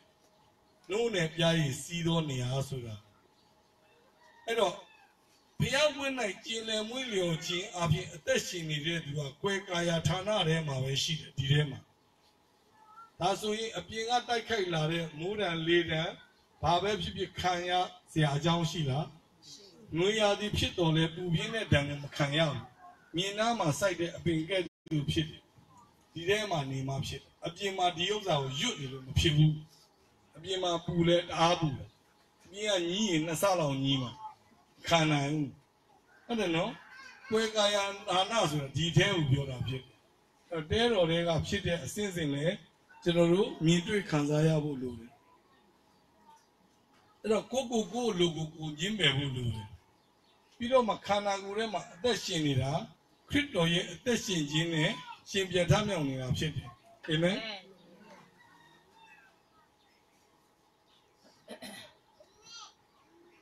ရစ်တော်ရဲ့ဝိညာဉ်ကကျွန်တော်တို့ရဲ့ဝိညာဉ်ထဲမှာနေုံမကဘူးကျွန်တော်တို့ရဲ့အသက်ရှင်ခြင်းတွေကနေပြီးတော့မှထွက်ပေါ်အသက်ရှင်နေတဲ့အသက်တာလည်းဖြစ်တယ်အာမင်အဲ့ဒါဆိုရင်အဲ့ဒါကခရစ်တော်ရဲ့ကျွန်တော်ကတော့အစင်းသက်အပင်သက်ကိုပြောပြထားတာဖြစ်တယ်ဒီတပုံရှင်းမယ်အဲ့တော့ကျွန်တော်တို့ရဲ့စိတ်ကိုတဲ့ဝိညာဉ်ပဲလက်ရင်အသက်ရှင်စရာအကြောင်းဖြစ်တယ်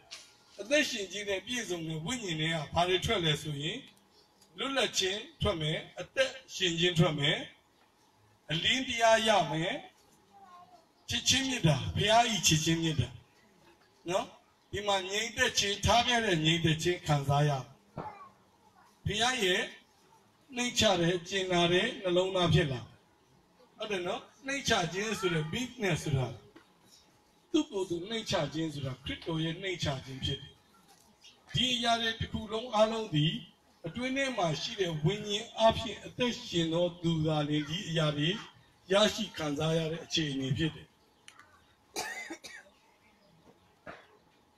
ဆိုတော့နိုင်ငံရှိတယ်ဒီဘက်နိုင်ငံကယုတ်လောကနိုင်ငံဖြစ်တယ်ဒီဘက်ကတတိယကောင်းကင်နိုင်ငံဖြစ်တယ်ဟုတ်တယ်နော်အဲ့တော့အသက်ရှင်တဲ့နေရာဆိုရင်ဒီဘက်မှာဆိုရင်ကျွန်တော်တို့ကဘာရမှာခန္ဓာသေးသွားရင်ထာဝရရုပ်သက်ရမှာဒီဘက်မှာဆိုရင်တော့ဘုရားရဲ့ဖြစ်အင်နဲ့အရာအလုံးခံစားရနိုင်ငံမတူဒီဟာကိုတော့တဘာဝအသက်နဲ့ရှင်သောသူတွေရဲ့နေရာဖြစ်အထက်ပိုင်းကတော့ဘုရားရဲ့အသက်နဲ့ရှင်သောသူတွေရဲ့နိုင်ငံဖြစ်မြေပြင်ပေါ်မှာရုပ်ခန္ဓာအသက်ရှင်နေမယ်ဘုရားအသက်နဲ့ရှင်သောသူဖြစ်မှဘုရားရဲ့ဖြစ်ခြင်းကိုခံစားရရှိတဲ့အသက်ရှင်ခြင်းလက္ခဏာနဲ့ပြည့်စုံတဲ့လူတစ်ယောက်အဖြစ်ရောက်ရှိလာမှာဖြစ်ဒါသိပြီးသားနော်သုံးပါးတစ်ဖျားခမည်းတော်နှုတ်ကပတ်တော်တန်ရှင်သောဝိညာဉ်တော်ဖန်ဆင်းစလူကဝိညာဉ်စိတ်ခန္ဓာသုံးပိုင်းရှိတယ်ဝိညာဉ်စိတ်ခန္ဓာသုံးပိုင်းရှိတဲ့လူနဲ့ဘုရားကပေါင်းဆက်ခြင်းဒါပေမဲ့ပေါင်းဆက်လို့မရဘူးအဖြစ်ကြောင့်ကြာရှုံးသွားတယ်တည်တဲ့ခန္ဓာဖြစ်တယ်ဝိညာဉ်တည်သွားတယ်စိတ်ပိုင်းတော်ရှိတယ်တဖန်ပြန်လဲနိုးထလာတော့ဒီဝိညာဉ်ကအသက်ရှင်လာရတယ်ဆိုရင်အသက်ရှင်တဲ့ဝိညာဉ်ရဲ့လူရဲ့ခန္ဓာကိုယ်ရှိတဲ့လူကတနေ့ကျတော့ခုနပြောသလိုစိတ်သက်ကိုအသေးခံပြီးတော့ဘုရားရဲ့ဝိညာဉ်သက်နဲ့ပြောင်းလဲအသက်ရှင်တဲ့အချိန်မှာဘုရားနဲ့လူတစ်ထပ်တည်းတစ်ချိန်ပြန်ဖြစ်လာမယ်အချိန်အခါတစ်ခုဖြစ်တယ်အဲ့လိုအချိန်ကြီးပေါင်းဆက်သွားခြင်းကို God man လို့ခေါ်တယ်လူထဲမှာဘုရားရှိနေခြင်း God man အဲ့ဒီအရာအတိုင်းပဲမြေပေါ်မှာပြည့်စုံလာရင်ဒီနေ့ကောင်းကင်နိုင်ငံကြီးမြေပြင်ပေါ်မှာတည်ထောင်လာပြီးသားဖြစ်အာမင်ခုအဲ့ဒီအရာကိုလုပ်နေခမည်းတော်သားတော်တန်ရှင်သောဝိညာဉ်တော်ဝိညာဉ်စိတ်ခန္ဓာရှိသောလူနှစ်ယောက်လူနဲ့ဘုရားပေါင်းဆက်သွားရင်ဒီပုံစံထွက်လာတစ်ထပ်တဲ့ union ဖြစ်သွားတယ် union ဖြစ်သွားရင်ဘုရားလိုချင်တဲ့ God man အသက်တာဖြစ်လာအဲ့ဒီအရာကိုဘသူ့ကိုပေးလဲဆိုတော့ဘုရင်ဒေးဗစ်ကိုပေးထားတယ်ဒါဝိဒ်မင်းကြီးဒီကျဲအမတ်တစိတ်ကိုဒါဝိဒ်ဤကျဲလို့ခေါ်တယ်ဒါဝိဒ်ဤကျဲအဲ့ဒီဟာက Israel ရဲ့အလံရဲ့တစိတ်အမှတ်သားဖြစ်တယ်တနေ့ Israel မှာပဲဒီဥစ္စာပြန်ပြီးတော့ကောင်းကင်မြင်ကြီးစုံတဲ့အချိန်မှာဒီအလံမဲထောင်ဘယ်တစိတ်အမှတ်မှမလား Israel လူမျိုးတွေကိုဘလောက်ဝိုင်းတိုက် Israel ဒီပြုတ်မသွားဘူးဘုရားလူမျိုးတော်ဒီအလံဒီလွှင့်ထူထားမယ်အဲ့ဒီကျဲကကလယ်မှာရှိပြီးတော့အပေါ်မှာအပြာဒဇင်းနဲ့အောက်မှာအပြာဒဇင်းရှိတယ်ကောင်းကင်ဘုံရဲ့ပြည့်စုံခြင်းမြေကြီးပေါ်မှာပြည့်စုံလာမယ်ဆိုတဲ့ဗျာဒိတ်ဖြစ်တယ်အဲ့ဒါကိုတန်ရှင်းတယ်ဆိုတဲ့အလံတစ်ခုရဲ့နေရာမှာဒီကျဲပွင့်ကိုတတ်ထားတာဖြစ်တယ်ရိုးရိုးရှင်းရှင်းလေးအဲ့ဒါ Israel လူမျိုးတွေရဲ့အလံဖြစ်တယ်အဲ့တော့ဆက်လို့မရတော့အချိန်ပြည့်သွားခရစ်တော်၏ခန္ဓာကိုယ်အကြောင်းလို့အသင်းတော်အကြောင်းလို့ပြောစရာရှိသေးတယ်အဲ့ဒါကိုတော့နောက်ပိုင်းဆက်လာမယ်ဖျားလွတ်မယ်ဆရာကြီးအဖြစ်ဆက်လက်နားထောင်ပါလို့အာမင်